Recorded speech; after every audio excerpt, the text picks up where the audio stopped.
పరిశుద్ధుడా, ప్రేమ నమ్మకం కలిగిన మా కన్న తండ్రి, విస్తృతమైన ప్రయాణాలలో ఎలాంటి ఆపదలు ఎదురుగాకుండా మా ప్రాణాలను సురక్షితంగా గమ్యాలకు చేర్చుతున్న పరమ తండ్రి, మీకు మా కృతజ్ఞతలు. మాకు తగిన బుద్ధిని ప్రసాదించండి, మాకు మీ జ్ఞానాన్ని ఇవ్వండి, మీకోసం నిజాలను చెప్పటానికి మాకు తగిన వివేకాన్ని అనుగ్రహించండి. బిడ్డలైన మీ వారందరినీ కాపాడండి, కాయండి. మీ హృదయం ఏంటో, మీ తలంపులేంటో విస్తరించి మాట్లాడుటకు మీ దాసులమైన మా చిన్ని మేధస్సుకు గొప్పదైన మీ జ్ఞానాన్ని రంగరించిపోయండి. సమస్తాన్ని మీ పాదముల చెంత పెట్టుకున్నాడని అర్థిస్తూ తండ్రి, ఈ ప్రార్థనను యేసు ప్రభు వారి పేరిట అడిగి వేడుకొనుచున్నాను మా కన్న తండ్రి. మా పిల్లల గోల ఎక్కువైపోయింది తల్లి. పిల్లలు గల తల్లిదండ్రులు కొద్దిగా మీ పిల్లల్ని కంట్రోల్ పెట్టండి, లేదంటే బయటకైనా వెళ్ళండి. సంతోషం. నిజంగా ప్రియులారా, మరి ఈరోజు ప్రపంచవ్యాప్తంగా జాతులకు, భాషలకు, ప్రాంతాలకు, దేశాలకు అతీతంగా, డినామినేషన్లకు అతీతంగా ఈ క్రిస్మస్ అనే ఈ పండుగను జరుపుకుంటూ ఉంటారు. సరే, ఈరోజు యేసుక్రీస్తు పుట్టాడా పుట్టలేదా అన్న తర్వాత సంగతే. ఆయన ఈరోజు పుట్టినా ఈరోజు పుట్టకపోయినా మనకు వచ్చే లాభం లేదు, నష్టం లేదు. రోజుకి ఎలాంటి ప్రాముఖ్యత లేదు. అయితే ఆయన ఈ లోకానికి ఏ పని నిమిత్తం వచ్చాడో తెలుసుకోవటం మనందరి కనీస బాధ్యత, మనందరి ప్రధాన బాధ్యత. ఎందుకంటే భూమి పుట్టి కొన్ని వేల సంవత్సరాలైనా దేవుని మనసు మనిషికి అర్థం కాల, సంఘానికి కూడా పెద్దగా ఏం అర్థం కాల.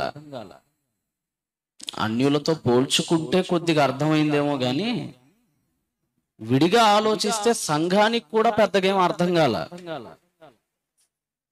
మనందరికీ తెలుసు ఒక లేఖన భాగం, ఇదిగో నేను తలుపు నొద్ద నిలుచుండి తట్టుచున్నాను, ఎవడైనను గనక తలుపు తీస్తే నేను వాడితో కూడా వచ్చి. ఎవరితో అంటున్నాడు ఆ మాట? లోకంతో కాదు, సంఘంతో అంటున్నాడు ఆయన మాట. చాలా మంది ఏదో పాపాత్ముల హృదయాల్ని తడుతున్నాడని, పాపాత్ములు తమ హృదయ తలుపుల్ని తెరిస్తే ఆయన వచ్చి భోజనం చేస్తాడని డిఫరెంట్ ఇంటర్ప్రిటేషన్ చేస్తారు. కానీ మనం కాంటెక్స్ట్ లో ఆలోచిస్తే, ఆ సందర్భాన్ని మనం లోతుగా ఆలోచిస్తే, ఆయన తలుపు నొద్ద నిలుచుండి కొట్టుచున్నది లోకాన్ని కాదు, సంఘాన్ని. అక్కడ మనకి క్లియర్ గా ఉంటది. అక్కడ చదువునాను, అది ప్రకటన గ్రంథము 3వ అధ్యాయము 14వ వచనం. అది ఏ సంఘంతో మాట్లాడుతున్నాడు చదవరా? లవదొకయోలో ఉన్న సంఘపు దూతకు. ఏ దూతకట? లవదొకియా. ఆ సంఘపు దూతకు అంటే అది సంఘం, ఆల్రెడీ అది సంఘం, లోకానికి వేరైపోయి క్రీస్తును అనుసరిస్తున్న ఒక సంఘం. ఆ సంఘంతో చెప్తున్నాడు ఆయన. ఇప్పుడు చదువున్నాను అసలు వచనం, 20వ వచనం. ఇదిగో నేను తలుపు నొద్ద నిలుచొని నాక్ చేస్తున్న డోర్ని, తట్టుచున్నాను డోర్ని, ఎవడైనా నా స్వరం విని అన్నాడట. అప్పటిదాకా ఏం చేయలే, వెళ్ళా. అంటే సంఘంలో ఉన్నోడు కూడా ఆయన స్వరం వెళ్ళా, వాడే బయట పెట్టేశాడు అసలు క్రీస్తుని. లోకం బయట పెడతాం కాదు క్రీస్తుని, సంఘమే బయట పెట్టింది క్రీస్తుని. అంటే సంఘానికి కూడా గాడ్స్ థియాలజీ అర్థం కాలేదండి, దైవశాస్త్రం అర్థం కాల మనిషికి. మళ్ళీ చాలా మందికి కొద్దిగా ఆలోచనలు గలవారికి, దేవుని గురించి ఆలోచిస్తూ ఉండే హృదయాలకి ఒక ప్రశ్న ఖచ్చితంగా జీవితంలో రావాలి. ఆ ప్రశ్న ఇప్పటిదాకా మీకు రాకపోతే నేనేం చేయలేను. ఒకవేళ వచ్చుంటే ఆలోచించారేమో ఒకసారి మిమ్మల్ని అడుగుతున్నాను. అదేంటంటే యేసుక్రీస్తు వారు ఈ లోకానికి ఎందుకు వచ్చాడో మనం చెప్పుకుంటూ ఉంటాం కదా నాన్న. దేనికి? పాపులను రక్షించుటకు యేసుక్రీస్తు ఈ లోకానికి వచ్చాడు. ఆయన తన రక్తం ద్వారా మన పాపాలను ఏం చేశాడట? కడిగాడట. ఏమంటే పాపాలు కడగాలంటే యేసే రావాలంటారా? పరలోకంలో నుండి వీరు పాపములు నశించిపోవునుగాక అంటే నశించిపోవాలి. దేవుడికి ఆ పవర్ ఉందా లేదా చెప్పండి. మరలా చెప్తున్నా, once I can repeat my question. మరొకసారి చెప్తున్నా, దేవుడికి అసాధ్యమైనది ఏమైనా ఉందా? లేదు. ఆయనకు అసాధ్యమైనది ఏదీ లేదు. ఆయన పరలోకంలో కాలు మీద గాలేసుకొని ఈడి పాపం పోవునుగాక, ఆవిడ పాపం పోవునుగాక అని నోటి మాటతో అన్నాడంటే పోయిద్దా? పోదా? మరి అలా అనేయచ్చుగా శుభ్రంగా. ఇంత కథ ఎందుకు మనకి? భూలోకానికి రావటం, ఆయన కుమారుణ్ణి పంపించటం, ఆయన్ని పాపం దొల్ల కొట్టేయటం, సైనికులు పొడిచిన పోటు పొడవటం, సిలువలో ఎక్కించటం, రక్తం గార్చటం. ఎందుకు ఈ ఫైట్? ఎందుకు ఈ కాన్ఫ్లిక్ట్? ఆలోచించండి ఒకసారి. మరికొంతమంది మరికొన్ని విధాలుగా అనుకోవచ్చు. ఏమంటే అసలు దేవుడు మనిషిని చేసేటప్పుడే పాపం చెయ్యలేని వాడిగా తయారు చేయొచ్చు కదా. వచ్చింది ఎప్పుడైనా ప్రశ్న మీకు? దేవుడు మనిషిని చేసేటప్పుడే, ఆయన సృష్టించేటప్పుడే అసలు పాపం అనేది చెయ్యలేని వాడిగా సృష్టించవచ్చు కదా. ఇంకో ప్రశ్న కూడా రావచ్చు, సాతాను అనేవాడు పుట్టినప్పుడే వాడిని చంపేయచ్చుగా. అవునా కదా? ఆయన్ని మళ్ళా భూలోకానికి పంపించటం, మనం ఎదవలమని తెలిసినా మన మీద వదలటం, ఇవన్నీ ఎందుకంటారు దేవుడికి? చాలా ప్రశ్నలు మన ముందు ఉంటాయి. దైవశాస్త్రంలో చాలా ప్రశ్నలు మన మీద ఉంటాయి, మన ముందు ఉంటాయి. ఆలోచించిన వాడు ధన్యుడు. ఎవడైతే ఆలోచిస్తాడో అట్టివాడు ధన్యుడు. అయితే అన్నిటికీ సమాధానం మనం చెప్పుకునే సమయ ఘడియలు మనకు లేకపోయినా ఆలోచించే ప్రయత్నం చేద్దాం. ముందు ఒక వచన భాగాన్ని ఎలా ఆలోచించాలో ఒకసారి మనం ప్రయత్నం చేద్దాం. ఇందాక మీకు అన్నట్టుగా దేవుడికి అసాధ్యమైనది ఏదీ లేదు అన్న దానిని మనం ఎలా అర్థం చేసుకోవాలి? ముందు అది అర్థమైతే బైబిల్ అర్థమైతే. మరలా చెప్తున్నా, దేవుడికి అసాధ్యమైనది ఏదీ లేదు అనే ఆ వచనాన్ని మనం ఎలా అర్థం చేసుకోవాలి? ఆ వచనాన్ని సరిగా అర్థం చేసుకోలేకపోవటాన్ని బట్టే మనకి తిప్పలు వస్తున్నాయి ఇక్కడ.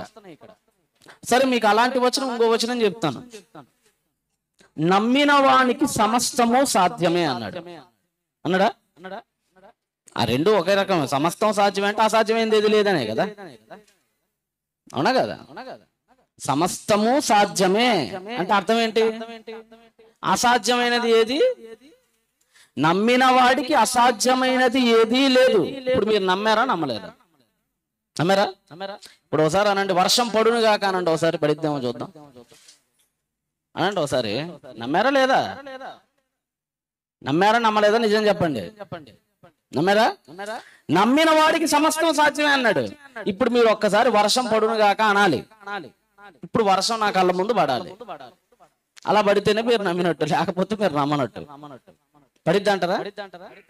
పడిద్దంటారా? భూకంపం కలుగును కాకనగానే సిబిటి కోలాలి. ఇప్పుడు కుడిద్దంటారా? మనం అలా అర్థం చేసుకోవచ్చు వచనాన్ని. ఇలా అర్థం చేసుకోవచ్చు వచనాన్ని కాదు. దానికి ఇంకోటి అర్థం ఏదో ఉంది.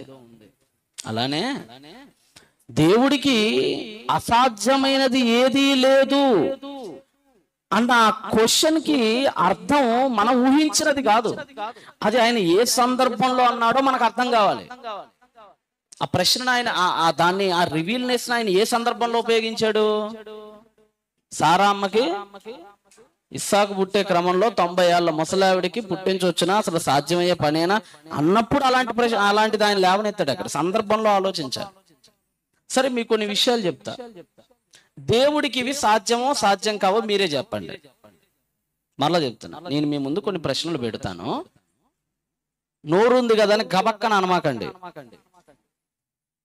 మెదడుతో ఆలోచించి జాగ్రత్తగా సమాధానం చెప్పండి. ఒకటి, దేవుడికి అసాధ్యమైనది ఏదీ లేదు కదా. అలా అయితే దేవుడు ఆయన కూడా మొయ్యలేనంత బరువైన రాయిని దేవుడు చెయ్యగలడా? మళ్ళా చెప్తున్నా, దేవుడు తాను కూడా ఎత్తలేనంత బరువైన రాయిని చెయ్యగలడా? అర్థమైందా? అర్థం కాలేదన్న ప్రశ్న. థర్డ్ టైం మళ్ళా చెప్తున్నా, దేవుడు తాను కూడా ఎత్తలేనంత బరువైన రాయిని చెయ్యగలడా? చెప్పాను కదా, నాలుగు ఉంది కదా, గబక్కన బయట కనకండి. చించండి, ఆలోచించండి. సరే, చెయ్యలేడు అనుకుందాం. తాను కూడా ఎత్తలేని బరువైన రాయిని చేసుకున్నప్పుడు, ఆయనే ఎత్తలేనప్పుడు ఆయన ఎలా దేవుడు అవుతాడు? ఆయన రాయిని ఆయనే ఎత్తుకోలేనప్పుడు ఆయన దేవుడు అవుతాడా? అవుతాడా చెప్పండి. ఆయన రాయిని ఆయనే ఎత్తుకోలేకపోయినప్పుడు ఆయనకు కూడా ఒకటి అసాధ్యం ఉంది కదా మరి అక్కడ. ఇప్పుడు ఆ లెక్కన ఆయన దేవుడు అవుతాడా? సరే, ఆయన ఎత్తలేని రాయిని ఆయనే చేసినప్పుడు, ఆయన కూడా ఎత్తలేనప్పుడు దేవుడు కాదు, అలా చెయ్యలేనప్పుడు కూడా ఆయన దేవుడు కాకూడదు. No confusion. ఆయన ఎత్తలేని రాయిని ఆయన చెయ్యనప్పుడు దేవుడు గాడు, అలా ఎత్తలేనప్పుడు కూడా దేవుడు కాకూడదు ఇప్పుడు ఆయన. ఎందుకంటే అటు అసాధ్యం కనపడుతుంది, అసాధ్యం కనపడుతుంది. ఇలాంటి క్రిటికల్ కండిషన్స్ వస్తాయి. ఇప్పుడు దీన్ని మనం ఎలా అర్థం చేసుకోవాలంటే, అసలు ముందు ప్రశ్న తప్పది. ఏం తప్పు? దేవుడు చేయగలడా చేయలేడా అది పక్కన పెట్టండి. అసలు ముందు మనం వేసిన ప్రశ్నే తప్పు. ఇంకో మాట చెప్తా, దేవుడు ఒక తెల్లని నల్ల పేపర్ని చేయగలడా? ఎందుకు వింతగా ఉన్నాయి నా ప్రశ్నలో? మళ్ళా చెప్తున్నా, దేవుడు ఒక తెల్లని నల్ల పేపర్ని చెయ్యగలడా? చెప్పండి. చేస్తే తెల్లది చేయాలి, లేదంటే నల్లది చేయాలి. తెల్లని నల్ల పేపర్ ఏంది? దేవుడు తప్ప, మన తప్ప? అసలు ముందు మా ప్రశ్న తప్పు. లాజికల్ ఫ్యాలసీస్ అంటారు వీటిని. మన తప్పు అసలు ఫస్ట్. ఇంకో మాట చెప్తా, దేవుడు ఒక గుండ్రని చతురస్రాకార బొమ్మను తయారు చేయగలడా? అర్థమవుతున్నాయో లేవో నా ప్రశ్నలు అసలు మీకు? దేవుడు ఒక గుండ్రని చతురస్రాకారపు బొమ్మను తయారు చేయగలడా? చెప్పండి. అసలు గుండ్రని అంటేనే చతురస్రాకారం కాదని అర్థం. చతురస్రాకారం అంటే అర్థమైంది 4 పలకలు. చిన్నప్పుడు పలక రాసుకునే వాళ్ళమే. చతుర్ అనగా 4. చతురస్రాకారం అంటే 4 పలకలు కలిగింది. పలక మన దృష్టిలో చెప్పాలంటే ఒక ఇటుక. ఒక గుండ్రని చతురస్రాకారం ఏంటి? అసలు మనం అక్కడ పెడుతున్న ప్రశ్నే తప్పు. దేవుడు ఒక చల్లని నిప్పు గడ్డను తయారు చేయగలడా? ఏంటి? ఒక కాలిపోయే మంచుగడ్డను తయారు చేయగలడా? ఈ ప్రశ్నలన్నీ తప్పులు. అలానే అసలు ముందు మన ప్రశ్నే ఎలాగైతే తప్పో అలానే ఒక పెద్ద తప్పు ఉంది. ఈ కోవకు చెందిన తప్పు ఒక తప్పు ఉంది. ఆ తప్పు ఏంటంటే, పాపం చేయలేని వాడిగా మనిషిని తయారు చేయగలడా అన్నదే తప్పు. ఇప్పుడు నేను అడిగిన వింత ప్రశ్న లాంటిది ఆ ప్రశ్న కూడా నీకు అర్థం కావట్లా. కాకపోతే ఒక గుండ్రని చతురస్రాకారం అనేది ఎంత మూర్ఖత్వమో, ఒక తెల్లని నల్ల పేపర్ని చేయగలడా అన్నది ఎంత మూర్ఖత్వమో, తాను ఎత్తలేని రాయిని చేయగలడా అన్నది ఎంత మూర్ఖత్వమో, ఒక చల్లని నిప్పుగడ్డను తయారు చేయగలడా అన్నది ఎంత మూర్ఖత్వమో, ఒక మండిపోయే మంచు కణికను తయారు చేయగలడా అన్నది ఎంత మూర్ఖత్వమో, మనిషిని దేవుడు పాపం చెయ్యలేని స్వతంత్రుడిగా చేయగలడా అన్న ప్రశ్న సరిగ్గా అంతకంటే మూర్ఖత్వం. ఎందుకంటే మనిషిని దేవుడు ఎలా తయారు చేయాలనుకున్నాడు చెప్పండి? ఏమా రోబోట్ గానా స్వతంత్రుడిగానా? రోబోట్ అంటే అర్థం ఏంటంటే బానిస. ఆ పదానికి అర్థమే బానిస. రోబో అదొక జర్మన్ వర్డ్. అది రోబో అనేది ఏ పదం? దాని ఎటిమాలజీ కమింగ్ ఫ్రమ్ జర్మన్ పదం. దాని అర్థం ఏంటంటే బానిస అని అర్థం. దాని అర్థం బానిస. రోబో అంటే ఇంగ్లీష్లో ఏదో పెద్ద స్టైలిష్గా ఉంటుంది, కానీ దాని అర్థం బానిస. ఈడు పనోడు అని అర్థం. బానిస అనగానే దానికి ఏముండదు, అంతే కదా. బానిస అంటే దానికి స్వతంత్రం ఉండదు. స్వతంత్రం ఉన్నవాడిని ఏం అనకూడదు.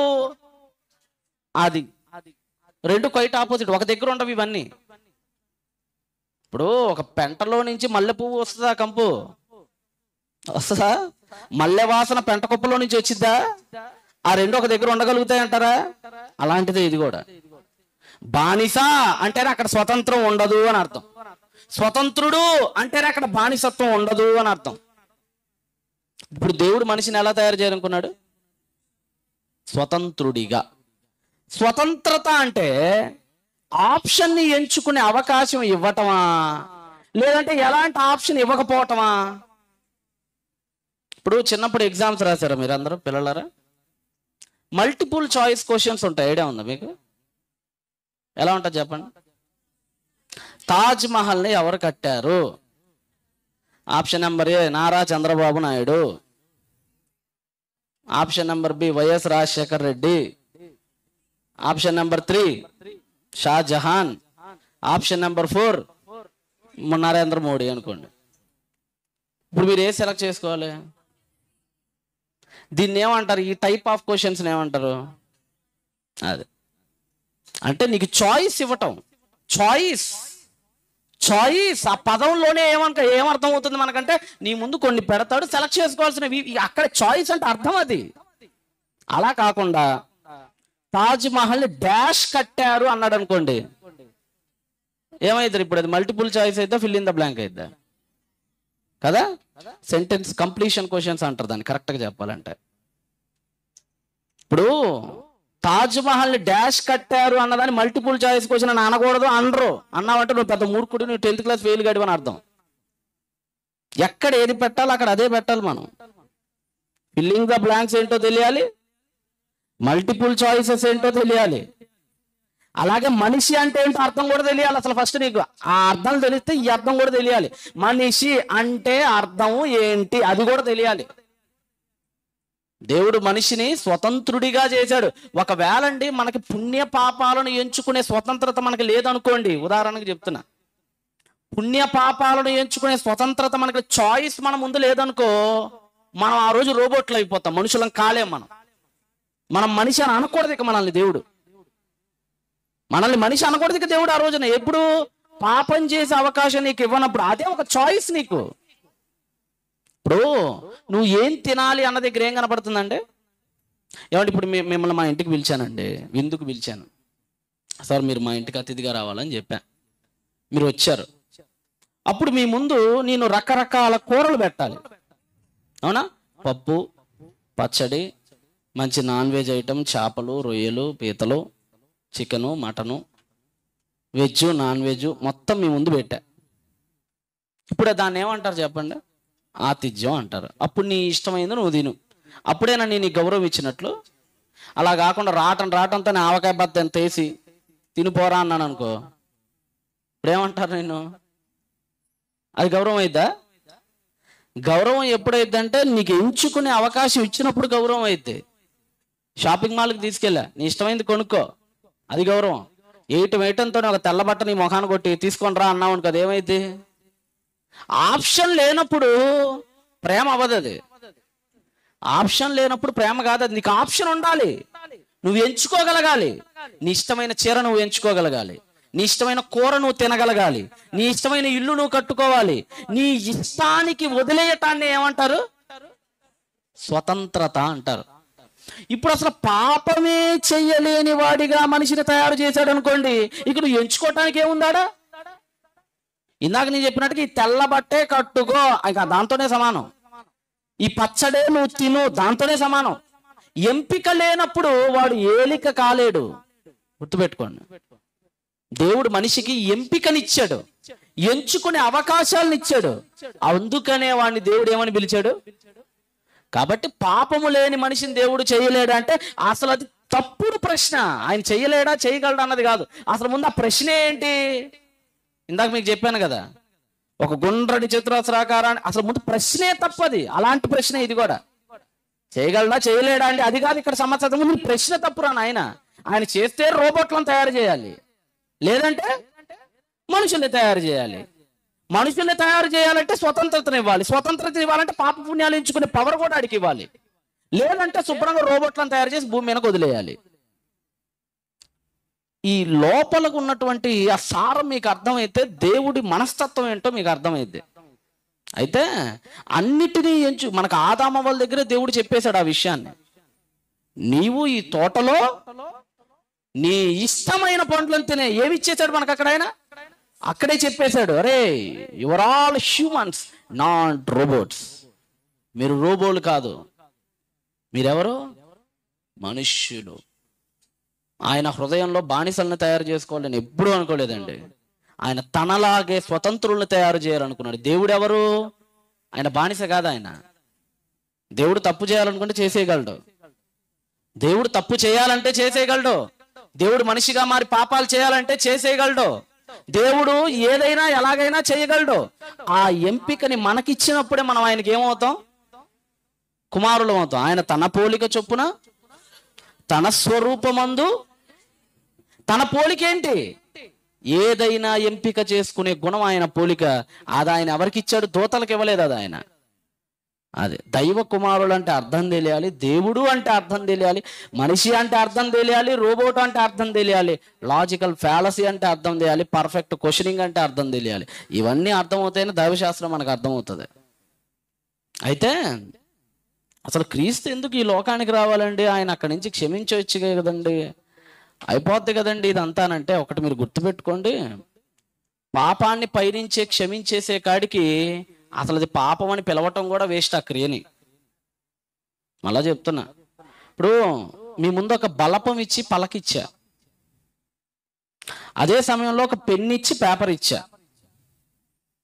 ఒక దగ్గర ఏమో తుడుపుకునే అవకాశం ఉంది, మరొక దగ్గర ఏమో తుడుపుకునే అవకాశం లేదు. ఇప్పుడు మీరు ఒళ్ళు దగ్గర పెట్టుకొని దేని దగ్గర బాగా పనిచేయగలరు? ఏమ్మా? పలకమేనైతే చిన్నప్పుడు గుండ్రంగా గీసుకునే వాళ్ళం అక్కడ పోయి ఎల్కేజీలో, ఇష్టానుసారమైన బొమ్మలు. ఎందుకంటే మళ్ళీ తుడిపితే పోయిద్ది అది, తుడిపితే పోయిద్ది అది. కానీ పేపర్ మీద పెన్ను పెట్టి గీసేది తుడిపితే పోయేది కాదు. సరే, దాన్ని కూడా ఏదైనా కెమికల్ పెట్టి తుడిచేసాము అనుకుందాం కాసేపు. శిలల మీద చెక్కిన ఫలకాలని, శిలా ఫలకాలు ఐడియా ఉంది ఇప్పటికీ, ఎక్కడ గోతులు తవ్వినా బయటపడుతుంటాయి. అవే కదా ఆర్కియాలజీ అంటే. ఆర్కియాలజీ అంటే ఏంటి? శిలల మీద చెక్కిని. పాపం ఎలాంటిదంటే పలక మీద రాసిన బలపం కాదు, శిలల మీద చెక్కిన అక్షరాలు లాంటిది. దాన్ని తుడపాలంటే డస్టర్ ఉంటే సరిపోదు, ఏముండాలి? ఒక మనిషి వచ్చి సుత్తె బట్టి తన పవర్ను ఉపయోగించి వాటిని చెరపగలగాలి. చాలా కష్టం అది.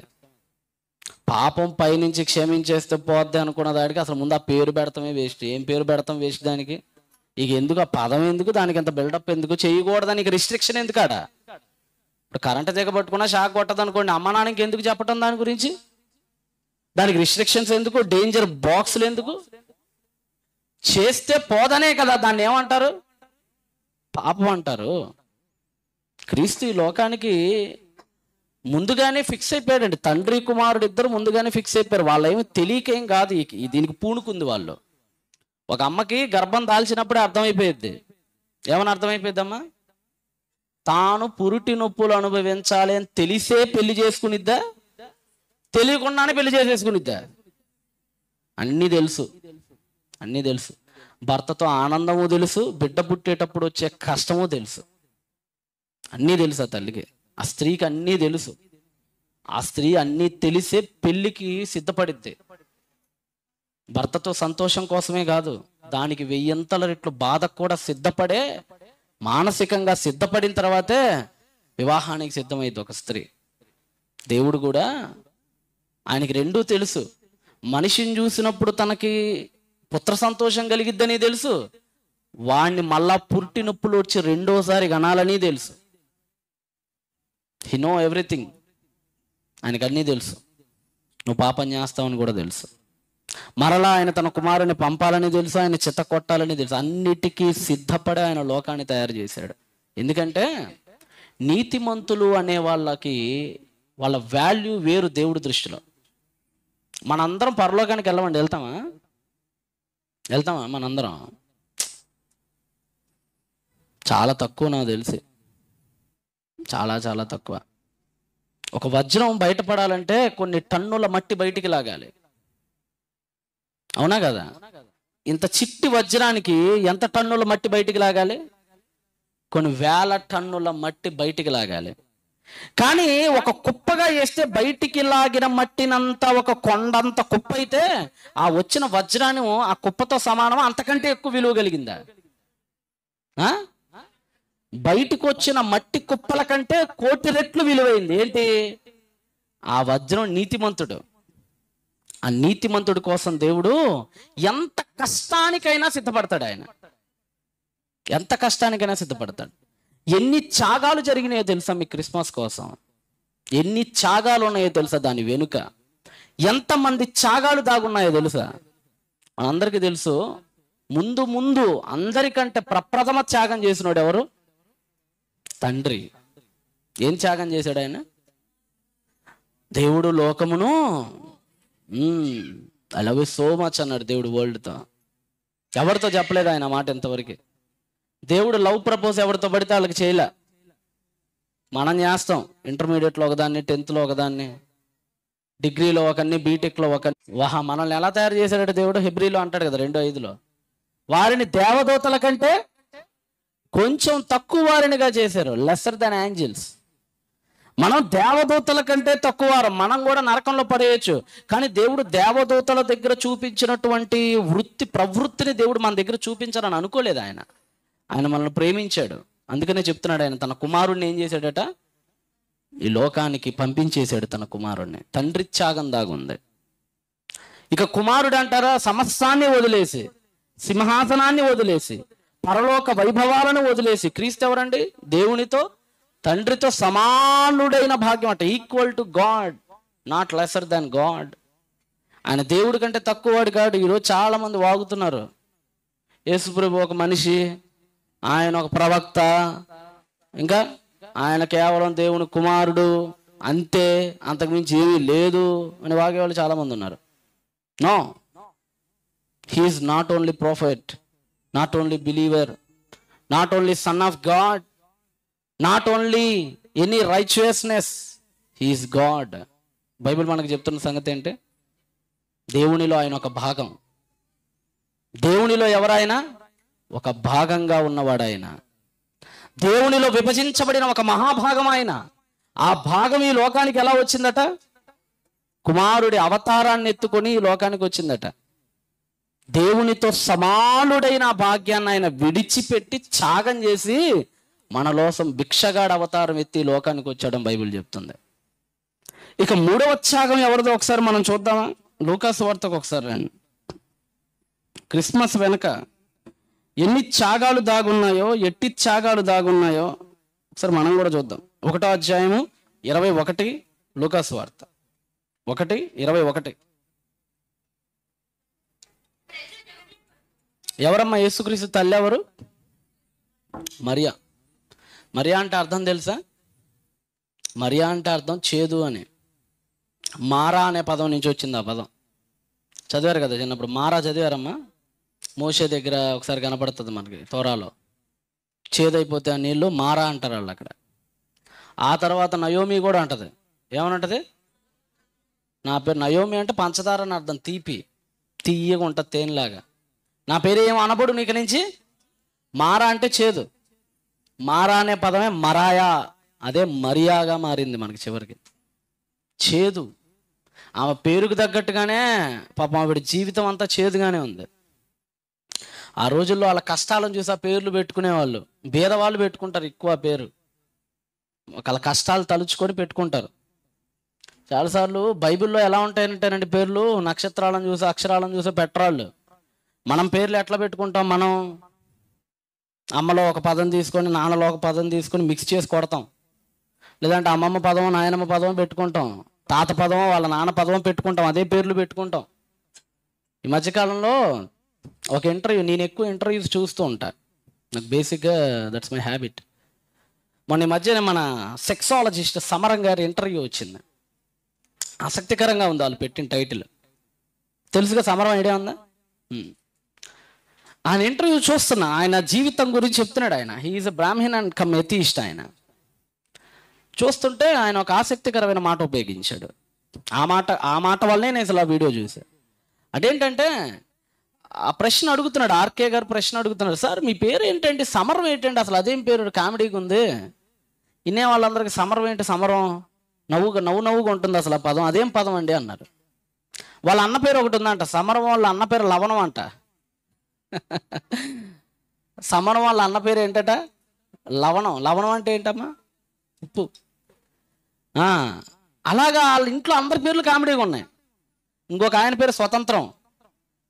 పేర్లండి 9 మంది ఏమో సంతానం. ఆయన చెప్తున్నాడు, ఆయన ఎందుకు పేరు పెట్టారని అడుగుతుంటే ఆయన చెప్తున్నాడు, సార్ మా నాన్న గాంధీ గారి దగ్గర స్వతంత్ర పోరాటాలు చేసే వాళ్ళలో ఒకడు మా నాన్న.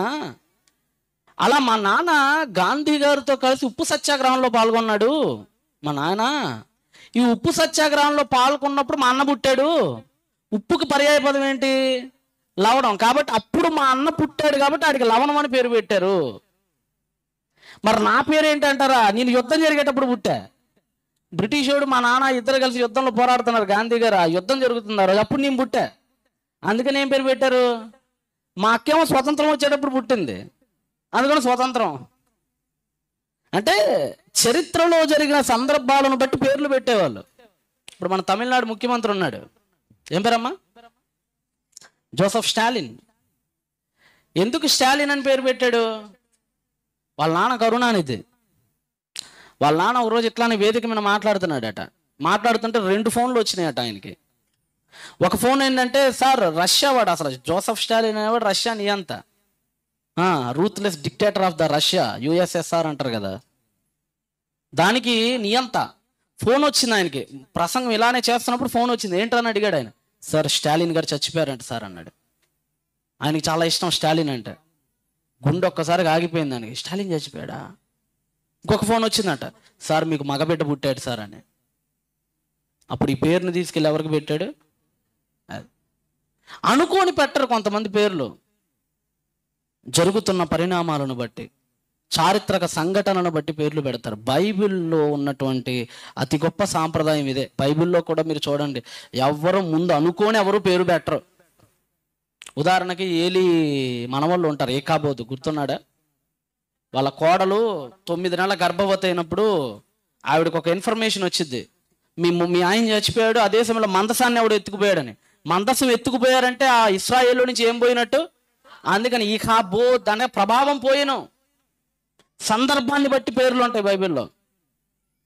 కాలేబు అనే పేరు ఉంటుంది బైబిల్లో. కాలేబు అంటే కుక్క.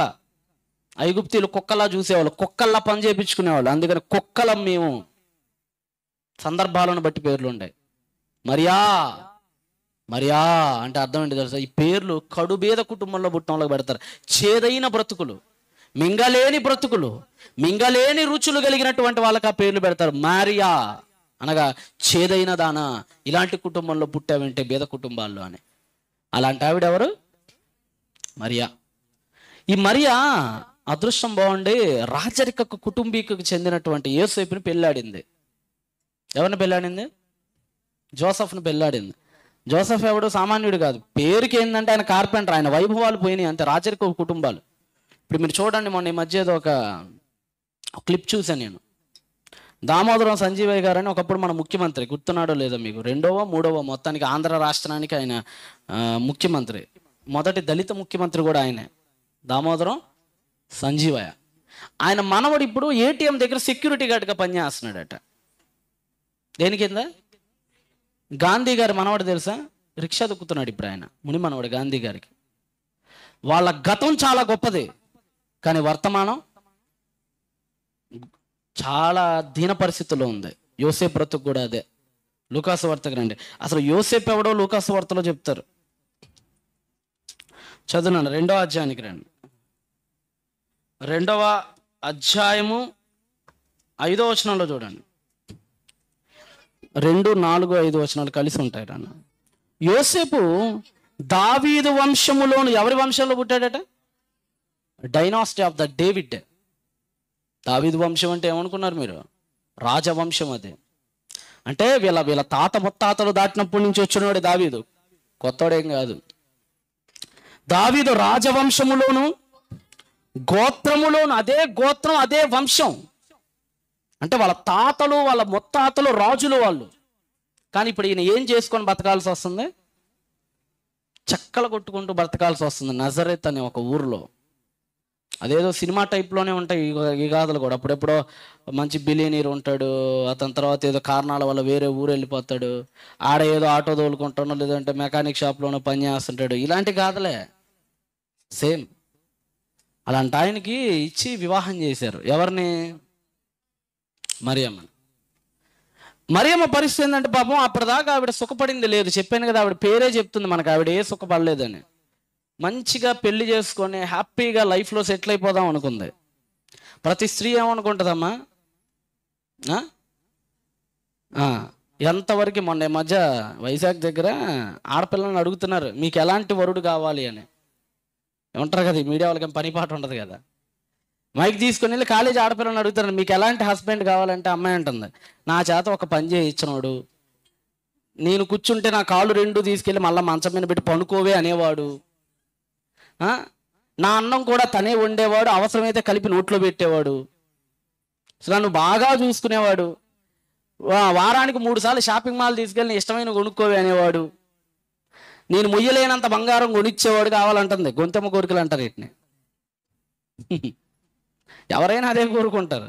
సరే అంత కోరుకోపోయినా కానీ కనీసం ఇప్పుడు పెళ్లి సంబంధాలు అప్పుడు ఏం చూస్తారు? బేసిక్గా ఒక గవర్నమెంట్ ఉద్యోగం, కనీసం ఒక సొంత ఇల్లు చూస్తారు. అవునా కదా? ముందు ఒక పెళ్లి సంబంధం వచ్చిందంటే ఫస్ట్ అడిగే క్వశ్చన్ ఏంటంటే అబ్బాయి ఏం చేస్తాడు? అవునా? ఫస్ట్ క్వశ్చన్ అదే. ఉద్యోగం చేస్తున్నాడా? ఏ ఉద్యోగం? ఎంత వస్తుంది? ఇదంతా first section of questions. Next ఏంటంటే సొంత ఇల్లు ఉందా లేదా? ఎవరైనా సెటిల్డ్ ఫ్యామిలీలోకి వెళ్ళాలని చూస్తారు.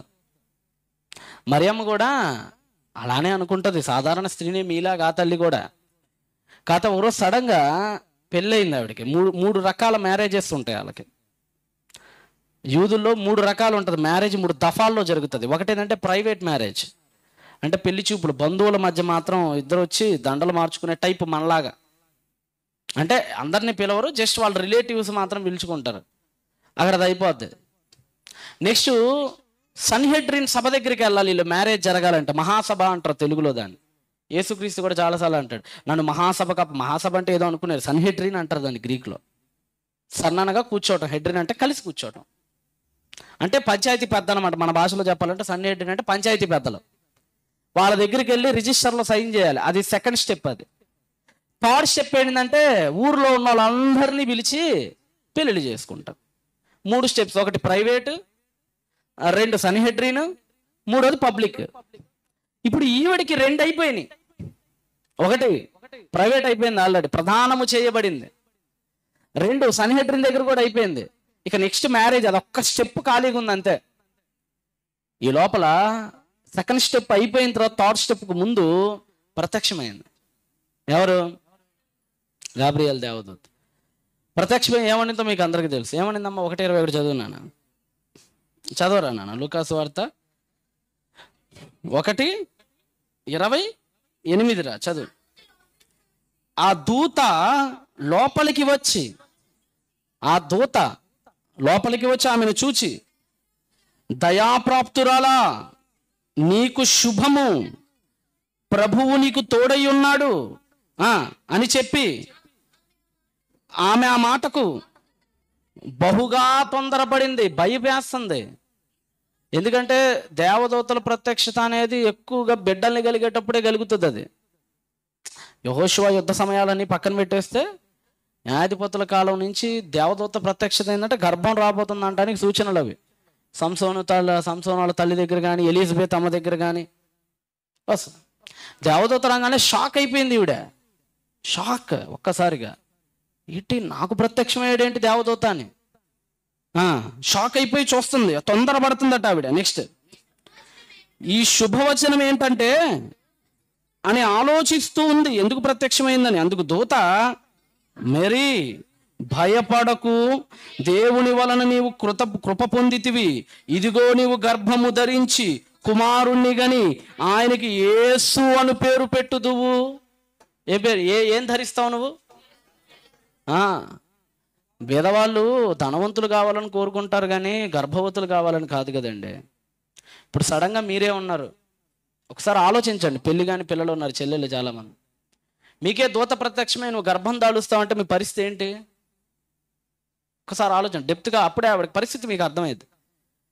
ఆవిడ పరిస్థితి మీకు అర్థం కావాలంటే ఇప్పుడు మీకు అది కలిగితే మీకు ఎలా ఉండిద్దో ఒకసారి థింక్ చేయండి. ఇంకా పెళ్లి కాలేదు, చదువుకుంటున్నారు చక్కగా, ఈ లోపల సడన్గా గర్భం వచ్చింది, సమాజం ఏమనుకునిద్ది? ఇప్పుడు ఇంకా పూర్తి కాలేదు, ఇంకా అక్కడ ఇంకొక స్టెప్ మిగిలి ఉంది అక్కడ. అంటే దాదాపుగా 80% అయిపోయింది మ్యారేజ్, 20% పెండింగ్లో ఉంది. తెల్లారి యోసేపు వచ్చి కలిసే లోపలే ఆవిడ వాంతు చేసుకొని గర్భం ధరించి ఉంది అక్కడ. ఏమనుకుంటాడు చెప్పు నీ భర్త? ఎవడు పెళ్లి చేసుకోడు. యోసేపు ఇంకా నీతిమంతుడు. అక్కడ అదే ఉంటుంది. యోసేపు ఒకవేళ లేదంటే ఈవిడ ఏం చేయాలంటే సనేడ్రిన్ దగ్గర తీసుకుపోయి చేతి నీళ్ళు తాగించాలి ఈవిడ చేత. అంతే కదా. భర్తతో సంబంధం లేకుండా గర్భవతి అయినప్పుడు శిక్ష ఏంటంటే బురద నీళ్ళు పోయాలి. నీళ్ళలో బురద వేసి ఉంటుంది, టెంపుల్లో ఉన్న ధూళిని తీసుకొని వచ్చి దానిలో పోసి దానిలో కలిపి ఆవిడకి తాగిస్తారు. అలా తాగిచ్చినప్పుడు ఆవిడ నిజంగా పతివ్రత గనక అయితే ఆవిడకి ఏం కాదు. ఒకవేళ ఆవిడ గనక తప్పు చేస్తే నడుము పడిపోద్ది, అక్కడే కుంటిదైపోయిద్ది, అక్కడే 2 కాళ్ళు పోతాయి, ఈడ్చుకుంటా బతకాల జీవితకాలం. ఆ ఊరు చివరి పడేస్తారు అట్లాంటి వాళ్ళని. ఇప్పుడు ఈవిడ పరిస్థితి ఏంటంటే యోసేపుకి డౌట్ వచ్చేసింది, ఏంటి అమ్మాయి ఏదో పేద కుటుంబంలో పుట్టింది కదా అని పెళ్లి చేసుకోవడానికి సిద్ధమయ్యాను.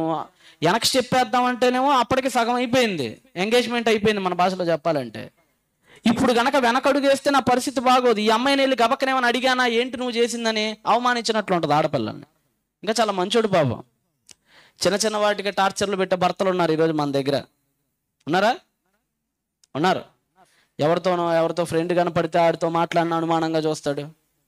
ఎవరో ఒక 10 నిమిషాలు వాళ్ళ అమ్మతో ఎక్స్ట్రా మాట్లాడినా, అమ్మతో మాట్లాడుతున్నావు ఇంకెవరితో మాట్లాడుతున్నావా అని వ్యంగ్యంగా ఎటకారంగా మాట్లాడే వాళ్ళు ఉన్నారు మన జీవితాల్లో చాలామంది. ఉరేసుకొని చచ్చిపోయిన మహిళలు ఉన్నారండి. పాపం ముంబైలో ఒక అమ్మాయి ఎయిర్ ఫోర్స్లో పనిచేస్తుంది. బాగా తెలుసు, నన్ను ఎప్పుడు అన్న అంటూ ఉంటుంది. పాపం ఏం కష్టం వచ్చిందో తెలియదు కానీ వాళ్ళ ఆయన బాగా అనుమానిస్తున్నాడట. ఎందుకంటే పాపం ఈ అమ్మాయి ఏమో ఎయిర్ హోస్టెస్, అందంగా ఉండాలి మరి, లేదంటే ఉద్యోగం తీసేస్తారు వాళ్ళు. మళ్ళాగా ఎడ్డి మడ్డికి వెళ్తే కుదరదు అక్కడ. కరెక్ట్ ఫిజిక్ కరెక్ట్గా ఉండాలి, బాడీ వెయిట్ కూడా కరెక్ట్గా ఉండాలి. వాళ్ళకి బిఎంఐ ఉంటుంది, బిఎంఐ ప్రకారంగానే ఉండాలి. వాళ్ళు కేజీ దగ్గర నిన్ను తీసేస్తారు ఉద్యోగంలో నుంచి. మొహం మీద ఒక్క మచ్చ ఉండకూడదు, మొహం మీద ఒక్క మచ్చ ఒక పింపుల్ వచ్చినా తీసేస్తారు నేను. చాలా కష్టంగా ఉంటుంది. అందుకనే వాళ్ళు బాగా రెడీ అయ్యాలి, చక్కని క్రీమ్లు ఏమైనా ఉంటే పూసుకోవాలి, ఎప్పటికప్పుడు డైట్ చేయాలి. ఆడేమో ఎట్ట పడితే అట్టు ఉంటాడు గబ్బుగా. ఆడికి డౌట్ ఈ అమ్మాయి రెడీ అవుతుంటే, ఏంటి నువ్వు రెడీ అవుతున్నా, ఏంది ఈ రాస్తున్నావు అని అప్పుడు చెప్తానే ఉంది. ఏమండి లేదండి మా జాబ్ అది, తేడా వస్తే తీసేస్తారండి బాబు, మీకు అర్థం కాదు, 80 లక్షల రూపాయలు అమ్మాయికి శాలరీ, తీసేస్తారంటే వాడు వినలా. లేదు నేను బాగోనని నువ్వు ఇంకెవరినో ట్రై చేస్తున్నావు. చాలా ఇబ్బందులు పెట్టాడు పాపం. కొద్దిగా అందంగా రెడీ అయినందుకు ఏం జరిగిందో తెలియదు, ఆ అమ్మాయి పాపం ఊరేసుకొని చచ్చిపోయింది. ఇలాంటి వెధవలు ఉన్నారు మన దగ్గర. ఉట్టు పుణ్యానికి భార్యల్ని ఆడిపోసుకునే వాళ్ళు ఉన్నారు మన దగ్గర. కానీ జోసఫ్ అలాంటోడు కాదండి. ఆ అమ్మాయికి ఇంకా గర్భవతి, ఇంకా ఎవరితో తిరుగుతుందనో చూడటమో కాదు అక్కడ జరిగింది కూడా. లేదంటే ఎఫ్ఐరో రోమరో ఆయన చెవికి రాల, డైరెక్ట్ కనపడుతున్నాడు గర్భం. డైరెక్ట్ కనపడదు. లేదండి నాకు పరిశుద్ధాత్మ వచ్చిందంటే నమ్మటానికి ఎవడు చెవిలో పూలు పెట్టుకోవాలి. గతంలో ఎప్పుడు ఇలా జరిగిందా? గతంలో కన్యకల గర్భాలు ఎప్పుడేం జరిగినాయా గత చరిత్రలో ఎక్కడైనా? ఇప్పుడు సారామ్మ గర్భవతి అయిందంటే ఎలిజబెత్ అమ్మని నమ్ముతారు ఎవరైనా. ఎలిజబెత్ అమ్మ కూడా ఓల్డ్ ఏజ్లోనే గర్భవతి అయిందండి. ఒకవేళ జకరియా దగ్గరికి వెళ్ళి ఏమండి నేను గర్భవతి అనంటే నమ్మే అవకాశం ఉంది. ఎందుకంటే అలాంటి గాథలు చాలా ఉన్నాయి వెనక. సారామ్మకి అలాంటి ఇన్సిడెంట్ జరిగింది, సంసోను వాళ్ళ తల్లికి అలాంటి ఇన్సిడెంట్ జరిగింది, హన్నాకి అలాంటి ఇన్సిడెంట్ జరిగింది. సర్లేవే నువ్వు కూడా ఆ కేటగిరీలే అనుకుని వదిలేస్తాడు. పెళ్లి కాక ముందు పురుషుడు ముట్టుకొనక ముడుపు గర్భవతి అయింది. సరే కన్య గర్భవతి కుమారు కానీ యశాగ్రంథం చూపిద్దాం అంటే అది హిబ్రూలో వేరుగుండిద్దాయా? తెలుగులో ఉన్నంత క్లియర్గా ఉంటుంది ఆడ కన్య కానీ హిబ్రూలో వేరేగా ఉంటుంది. అల్మా వేలెదత్ బెన్ షెమో ఇమ్మానేల్ అక్కడ వేరేగా ఉంటుంది. బెతులా అని ఉంటుంది అక్కడ, ఆ క్లిస్టర్ వాడు ఉంటుంది అక్కడ హిబ్రూలో. అది చూపిద్దాం అంటే కుదరదాయా? చాలా టెన్షన్ వచ్చేస్తుంది ఇప్పుడు ఆవిడికి.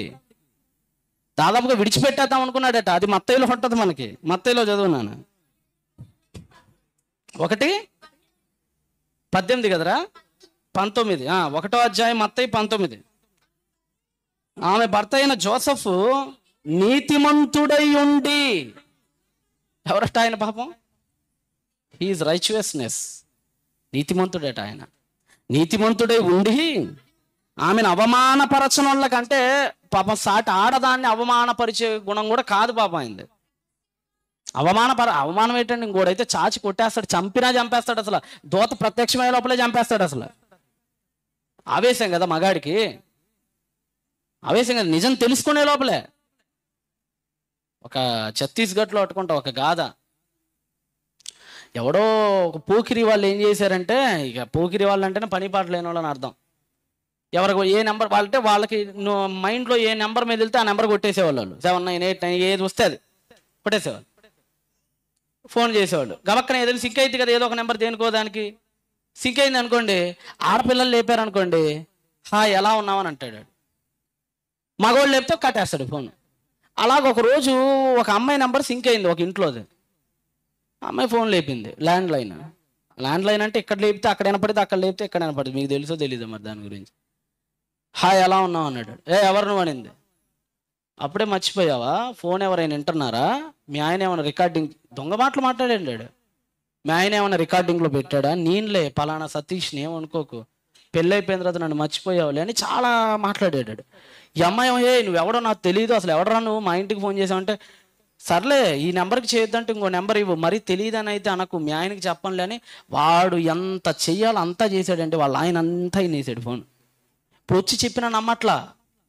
అంటే ఆడు ఎవడో నాకు తెలియదు అని అంటే ఆడు చెప్తున్నాడు కదా, నేను విన్నా, నీ గురించి నాకు అప్పటికే తెలుసు. చివరికంటే అమ్మాయిని రోకలి బండి ఉంటే కొట్టాడండి, తల మీద పగిలిపోయిందండి, చచ్చిపోయిందండి. వాళ్ళ అత్త వచ్చి ఈ లోపల వాళ్ళ అత్త కోపాలు కదా కోడల మీద. ఈ అమ్మాయి నిజమేరా, నువ్వు వెళ్ళిన తర్వాత తెగ ఫోన్లో మాట్లాడుతుంది. పాపం వాళ్ళ అమ్మతోనో వాళ్ళ నాన్నతో నీకేం తెలుసమ్మా, లేనిపోని అన్నీ చెప్పేసింది. ఆడికి ఇక విపరీతం, ఓ పక్క ఇది ఓ పక్క అది, రెండు చెవిలోకి ఎక్కేటప్పుడు చంపేశాడు అమ్మాయి. తర్వాత పోలీసులు ఏం చేశారంటే ఇన్వెస్టిగేషన్ చేస్తే తేలింది వాడొక ఫ్రాడ్ గాడు, వాడు ఇలా చాలా మందికి చేశాడని తెలిసింది. అమ్మాయి చచ్చిపోయింది అక్కడ. కొంతమంది బీపీ ఎక్కువ మగాళ్ళకి. That's not a God's law, అది దేవుని చట్టం కాదు. దేవుడు దాన్ని కోరుకోవట్లేదు. దేవుడికి సహనం అంటే చాలా ఇష్టం. నువ్వు చాలా పాపాత్ముడు తెలుసా, నిన్ను చంపాలనుకుంటే దేవుడికి 5 సెకండ్లు చాలు నిన్ను కడముట్టించాలనుకుంటే. కానీ ఆయన సహించాడు. ఇంకా ఏంటంటే నువ్వు వ్యభిచారం తెలిసినా సహించాడు ఆయన. అది గాడ్ గ్రేట్యుయస్నెస్, అది ఆయన గొప్పతనం. నిజంగా అలాంటి పరిస్థితిలో ఉన్నటువంటి ఈవిడికి చావో రేవో తెలియాల్సిన పరిస్థితిలో శుభ్రంగా సంతోషంగా భర్తతో సంతోషపడాల్సిన వయసు. పెళ్ళంటే భర్తతో శుభ్రంగా హనీమూన్ వెళ్ళిపోవాల్సిన వయసు అది. అలాంటి టైం అది. ఆ టైంలో ఈవిడ గర్భం దాల్చింది అన్నప్పుడు ఆవిడ తన సుఖాలన్నీ ఏం చేసేయాలండి, వదిలేయాలి కదా. తన భర్త పక్కనే ఉంటాడు కానీ తన భర్త చేయకూడదు. తన భర్త పక్కనే ఉంటాడు కానీ తన భర్తను ముట్టకూడదు. ఎందుకంటే లోపల ఎవరున్నారు? దేవుని కుమారుడు ఉన్నాడు. తన కోరికల్ని చంపుకుంది, తన ఆలోచనలను చంపుకుంది, భర్తతో బాగుండాలి అన్న తన ప్యాషన్ని చంపుకుంది, తనకున్న సమస్త కోరికల్ని చంపుకొని బిగబట్టుకొని బ్రతికింది. ఎవరి కోసం? పెళ్ళయ్యి కూడా భర్తను తాకూడని పరిస్థితి ఈవిడిది. మరియా చాలా త్యాగం చేసింది, తన కోరికల్ని త్యాగం చేసింది, తన జీవితాలను త్యాగం చేసింది. ఆ తల్లి తన పరువును త్యాగం చేసింది, తన కీర్తిని త్యాగం చేసింది. చావుకు సిద్ధమైంది. తేడా వస్తే రాళ్ళు తీసుకొని కొట్టి చంపేద్దురు. ఆ కాలంలో అన్నిటికీ సిద్ధమై వచ్చింది. ఎవరో? క్రిస్మస్ అంటే ఒక తండ్రి త్యాగమే కాదు, ఒక కుమారుడి త్యాగమే కాదు. ఎవరి త్యాగం? ఒక మరియమ్మ త్యాగం కూడా దాగి ఉంది. దానితో పాటుగా ఇంకొక వ్యక్తి త్యాగం ఉంది. ఆయనే భర్త అయిన యోసేపు. ఎవరైనా పెళ్ళైన తర్వాత ఏం చెయ్యాలో ద్వితీయోపదేశకాండానికి రండి ఒకసారి. యోసేపు త్యాగం మీకు అర్థం కావాలంటే ద్వితీయోపదేశకాండము 24వ అధ్యాయం 5వ వచనం చదవండి. ద్వితీయోపదేశకాండము 24వ అధ్యాయం 5. ఈ ప్రక్రియలోనే వాళ్ళకి మ్యారేజ్ థర్డ్ స్టెప్ కూడా అయిపోయిందండి. ఈవిడ గర్భం దాల్చే సమయానికి థర్డ్ స్టెప్ కూడా అయిపోద్ది. మ్యారేజ్లో ఫుల్ఫిల్గా మ్యారేజ్ అయిపోద్ది వాళ్ళకి. ఇక భర్త అయిపోయాడు, సంపూర్ణ భర్తగా అయిపోయాడు. 24వ అధ్యాయం 5వ వచనం ద్వితీయోపదేశకాండం. ఏనానా? ఒకడు కొత్తగా అంటే కొత్తగా కపుల్స్ మ్యారేజ్ ఎప్పుడైతే జరుగుతుందో ఒకడు కొత్తగా ఒక దానిని పెళ్లి చేసుకొని ఎడల సేనలోకి వెళ్ళకూడదు. వాడు మళ్ళా వాడి వృత్తిలోకి వెళ్ళకూడదు. అతని పైన ఏ వ్యాపారం, అంటే ఒక మాటలో చెప్పాలంటే మీరు కనుక యూదులైతే, ఇప్పుడు ఒకవేళ ఉదాహరణకు చెప్తున్నా, పెళ్ళయిందంటే ఏడాది దాకా నువ్వు ఏ పని చేయడానికి ఇల్లే. తాపి పట్టకూడదు, పెయింట్ పట్టకూడదు, నాగలి పట్టకూడదు, నీ షాప్లో వెళ్ళి కూర్చోకూడదు, నీ ఉద్యోగాలు నువ్వు చేసుకోకూడదు. యూదుల్లో మ్యారేజ్ అయిందంటే 1 year దాకా గడప దాటి బయటికి రాకూడదు ఏ పని కోసం. కేవలం సంతోషంగా ఉండాలి భార్య భర్తలు, అంతే. చదవండి, అదే అంటున్నాడు అక్కడ. ఏడాది వరకు 365 days ఎలా ఉండాలమ్మా? తీరిక అంటే ఖాళీగా చక్కగా తీరికగా అతడు తన ఇంట్లోనే ఉండాలి. తాను పరిగ్రహించిన భార్యను సంతోష పెట్టాలి. భార్యాభర్తల విధి ఏంటంటే యోధా సాంప్రదాయంలో పెళ్ళైన ఏడాది వరకు హ్యాపీగా ఇంట్లో కూర్చోవాలండి. అత్తయ్య మావయ్య అన్ని తెచ్చి పెడతారు శుభ్రంగా. వాళ్ళకి తిండి, తిప్పలు, బట్టలు, గొడ్డలు సమస్తం అన్ని ఇంట్లో తీసుకొచ్చి పెడితే వీళ్ళిద్దరు ఏం చేయకూడదు, భార్యాభర్తలు హ్యాపీగా ఎంజాయ్ చేయాలి, అంతే. సింపుల్గా చెప్పాలంటే అది యూదా యొక్క సాంప్రదాయం. దేవుడు అదే చెప్పాడు. సేనలో కూడా వెళ్ళకూడదు. అంటే వాడు ఆర్మీ అయితే ఆర్మీ జవాన్గా కూడా పని చేయకూడదు. చివరికి మన కంపెనీలో కూడా 2 వారాలు లీవ్ ఇవ్వరు. ఇస్తారా? ఎవడెవడో మా బామ్మర్తి గడికి పెళ్ళి అయింది, మా వైఫ్ వాళ్ళ తమ్ముడికి. ఆడట పెళ్ళి అయితే తాళి కట్టాడు, ఉద్యోగానికి పోయాడు. అదేంట్రా అని అడిగితే, లేదు బావా వాడు ఏడెత్తున్నాడు, మా కూడా చంపేస్తున్నాడు మమ్మల్ని, రానిడా అన్నాడు, ఉద్యోగం తీసేస్తాను అన్నాడు అని వాడు పాపం భయపడి వెళ్ళిపోయాడు. అంటే ఈరోజు పరిస్థితులు ఎలా ఉన్నాయంటే ఎవడు ఉద్యోగానికి ఎవడు సెలవుడు పాపం, ఆడపిల్లలకి ఎవరు మగ పిల్లలకి ఎవరు. కానీ దేవుడు ఎంత గొప్పగా అర్థం చేసుకున్నాడో చూడండి సమాజాన్ని. చాలామంది పెళ్ళిళ్ళకు ముందే చేయాల్సిన ఏదో పనులన్నీ చేసేస్తున్నారు. అమ్మాయిలు కానీ అబ్బాయిలు కానీ పెళ్ళిళ్ళు కాకముందే పార్కులు అమ్మడ తిరగటం, గర్ల్ ఫ్రెండ్లు, ముద్దులు గిద్దులు అన్నీ అయిపోవడం, దరిద్రంగా అయిపోయి చివరికి పెళ్ళిళ్ళ సమయానికి చాలా నీచంగా తయారవుతున్నారు. అదే చెప్తా, దేవుడు మనల్ని చాలా అర్థం చేసుకున్నాడు. మీకు అర్థం కావట్లా. దేవుడు పెళ్లి చేసుకోవద్దురా అంటే నువ్వు తప్పు చేయి, ఒక అర్థం ఉంది. దేవుడు అసలు ఏ స్త్రీని ముట్టొద్దురా అన్నాడంటే నువ్వు తప్పు చేయరా పురుషుడానికి ఒక అర్థం ఉంది. అరే దేవుడు పెళ్లి చేసుకోమనే చెప్తున్నాడు, ఏడాదా ఖాళీగా ఉండమని కూడా చెప్పాడు పాత నిబంధనలో. అయితే అంటే ఆయన మనల్ని ఎంత అర్థం చేసుకున్నాడు. ఇంకెంతగానో తెలుసా, ఇద్దరు కలిసి ప్రార్థన చేస్తున్నప్పుడు చదివారు కదమ్మా అది కూడా. భర్త మీద భార్యకి, భార్య మీద భర్తకి అధికారం లేదు, అవసరమైతే మీ మధ్య వాంఛలు కనుక చెలరేగితే మీరు వెళ్ళిపోండి, ప్రార్థన ఆపేసేయండి అని చెప్తాడు ఆయన. అంత గొప్ప దేవుడు మనకి ఎక్కడ కనపడ్డు. నువ్వు పూజలు చేసేటప్పుడు వేరుగా ఉండాలి, ఎట్టాంటి వాళ్ళు కనపడతారు. భార్యాభర్తలు ఇద్దరు కూడుకుంటే 40 రోజుల పాటు శాపాలు వస్తాయి, ఎట్టాంటి వాళ్ళు కనపడతారు మనకి. అర్థం చేసుకొని ప్రార్థన మధ్యలో కూడా వెళ్ళిపోరా బాబు అని ఇంత చక్కగా అర్థం చేసుకున్న మహానుభావుడు మనకి ఎక్కడ కనపడ్డు. మనిషిని దేవుడి కంటే బాగా ఎవరు అర్థం చేసుకోలేదు ఈ ప్రపంచంలో. అంత గొప్పగా దేవుడు 1 సంవత్సరం పాటు ఇంట్లో ఉండరా అని పురుషుడికి స్త్రీకి చెప్తే, ఈయన ఈ అయ్యగారికి పెళ్ళయింది పాపం. ఎవరికి? జోసఫ్కి. 1 ఏడాది సంతోషంగా ఉందాం అనుకున్నాడు. ఈ వడ్రంగి పనులు ఆపేసి, ఈ తిరుగులాట్లు ఆపేసి తన భార్యతో హ్యాపీగా ఉందాం అనుకున్నాడు. కానీ ఏం కర్మ పట్టిందో తెలుసా ఆయనకి పాపం. పరిగెత్తాల్సి వచ్చింది, ప్రాణభయంతో పరిగెత్తాల్సి వచ్చింది. గర్భవతి అయిన భార్యని గాడిదెక్కించి పక్కన పనోళ్ళలాగా పరిగెత్తాల్సి వచ్చింది. ఎంత పరిగెత్తాడు చూడండి ఇక్కడ. మత్తయి సువార్త నాన్న ఇదే 2వ అధ్యాయము, ఇదే 2వ అధ్యాయం ఎక్కడికి వద్దామంటే 13 చదవండి. 2:13 మత్తయి 2:13. వారు వెళ్ళిన తర్వాత ఇదిగో ప్రభువు దూత స్వప్నమందు యోసేపునకు ప్రత్యక్షమై, హెరోదు ఆ శిశువుని సంహరింపవలెనని ఆయన వెతకపోవచ్చున్నాడు గనుక నీవు లేచి. 1 ఏడాది ఇంట్లో ఉన్నాం అనుకున్నామేమో. ద్వితీయోపదేశకాండం చూసి mister Joseph, there is no chance to you. నీకు ఛాన్స్ ఇవ్వలేదు దేవుడు ఇక్కడ. అందరిలాగా నువ్వు సుఖపడటానికి రాలా. నువ్వు లేవాలి. నువ్వు లేచి ఆ శిశువును ఆయన తల్లిని అంటబెట్టుకొని ఐగుప్తునికి పారిపోవాలి. నువ్వు పరిగెత్తాలి, అసలు అక్కడ ఉండకూడదు. నువ్వు ఏం పెట్టాడండి? పారిపో, ఇంట్లో ఉండక తీరిగ్గా పారిపో. నువ్వు ఒక అర్ధరాత్రి అండి ఆ బిడ్డను పట్టుకొని వాళ్ళ ఆవిని వేసుకొని గాడిద ఎక్కించి ఎన్ని కిలోమీటర్లు తెలుసా? 750 కిలోమీటర్లు పరిగెత్తాడండి ఆయన. మార్ధాన్ ఐడియా ఉందా మీకు? మార్ధాన్ అంటారు, గ్రీక్లో మార్ధాన్ అనే పట్టణం. రన్నింగ్ అండి. మార్ధాన్ అంటే ఏం లేదు, రన్నింగ్ రేసులు పెడుతుంటారు కదా. మార్ధాన్ అంటే అప్పుడు అలెగ్జాండర్ గారు ఏదో గెలుస్తాడు మొత్తానికి. ఆ వార్త చెప్పడానికి ఒకటి 50 కిలోమీటర్లు పరిగెత్తి అది చెప్పేసి వస్తాడు ఆడు అలెగ్జాండర్కి. అందుకని ఆ ఊరు పేరు, ఆడు చచ్చిన ఊరి పేరు మార్ధాన్. అందుకని ఆ పేరు పెట్టారు మార్ధాన్ అని. అంటే ఒక రన్నింగ్ రేస్ వచ్చింది. ఎవరికి? పరిగెత్తాల్సి వచ్చింది. 750 కిలోమీటర్ల చలిలో పరిగెత్తాల్సి వచ్చింది. భార్య బిడ్డనేమో గాడిద మీద ఎక్కించాలి, ఈయనేమో పరిగెత్తాలి, పారిపోవాలి అక్కడి నుంచి. ఎంత కష్టం ఆలోచించండి. నిద్రలు ఉండవు, అడవుల్లో పరిగెత్తాలి, ఊరు కాని ఊర్లు వెళ్ళాలి. ఓ పక్కనేమో భార్య, ఆవిడ పరిస్థితి ఏంటి? ఆవిడ అప్పుడే బిడ్డను గడింది. ఏమండి, బిడ్డను కన్నా పురిటోళ్ళు ఎట్లా ఉంటారు చెప్పండి పాపం. ఎంత నొప్పిగా, అంత పచ్చిగా ఉంటుందండి పాపం. అసలు వాళ్ళు లెగవలేరు, వాళ్ళ పనులు చేసుకోలేరు, కూర్చోలేరు, చాలా కష్టం.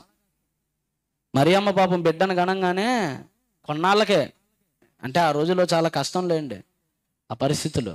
పరిగెత్తారండి పాపం, పరిగెత్తారు. ఐగుప్తునికి పరిగెత్తారట. ఐగుప్తును పరిగెత్తి పారిపోమని చెప్పిందట. నెక్స్ట్, నేను నీతో చెప్పేంతవరకు అక్కడనే ఉండని చెప్పి అతనితో చెప్పాను. అప్పుడు అతడు లేచి రాత్రి వేళ ఆ శిశువుని 1.5 years నా బేబీని తోడుకొని, తల్లిని తోడుకొని ఐగుప్తునకు వెళ్ళిపోయాడట. అంటే ఊరు కాని ఊర్లో భార్య బిడ్డలు నిలుచుకొని పరిగెత్తాల్సిన పరిస్థితి వచ్చింది. అంటే జోసెఫ్ కూడా ఏం త్యాగం చేశాడు? తన సంసార జీవితాన్ని త్యాగం చేశాడు. సుఖంగా ఉండే తన హ్యాపీ లైఫ్ని ఏం చేశాడు? త్యాగం చేశాడు. క్రిస్మస్ అంటే తండ్రి కుమార మరియమ్మల త్యాగమే కాదు, ఇంకెవరి త్యాగం కూడా ఉంది. యోసేపు త్యాగం కూడా ఒక క్రిస్మస్లో దాగి ఉంది. అడుగడుగున క్రిస్మస్లో త్యాగం కనపడుతుంది. అడుగడుగున ఎవరో ఒకళ్ళు ఏదో ఒకటి త్యాగం మనకు కనపడుతూనే ఉంటుంది. ఇంకొక త్యాగం కూడా ఉందండి.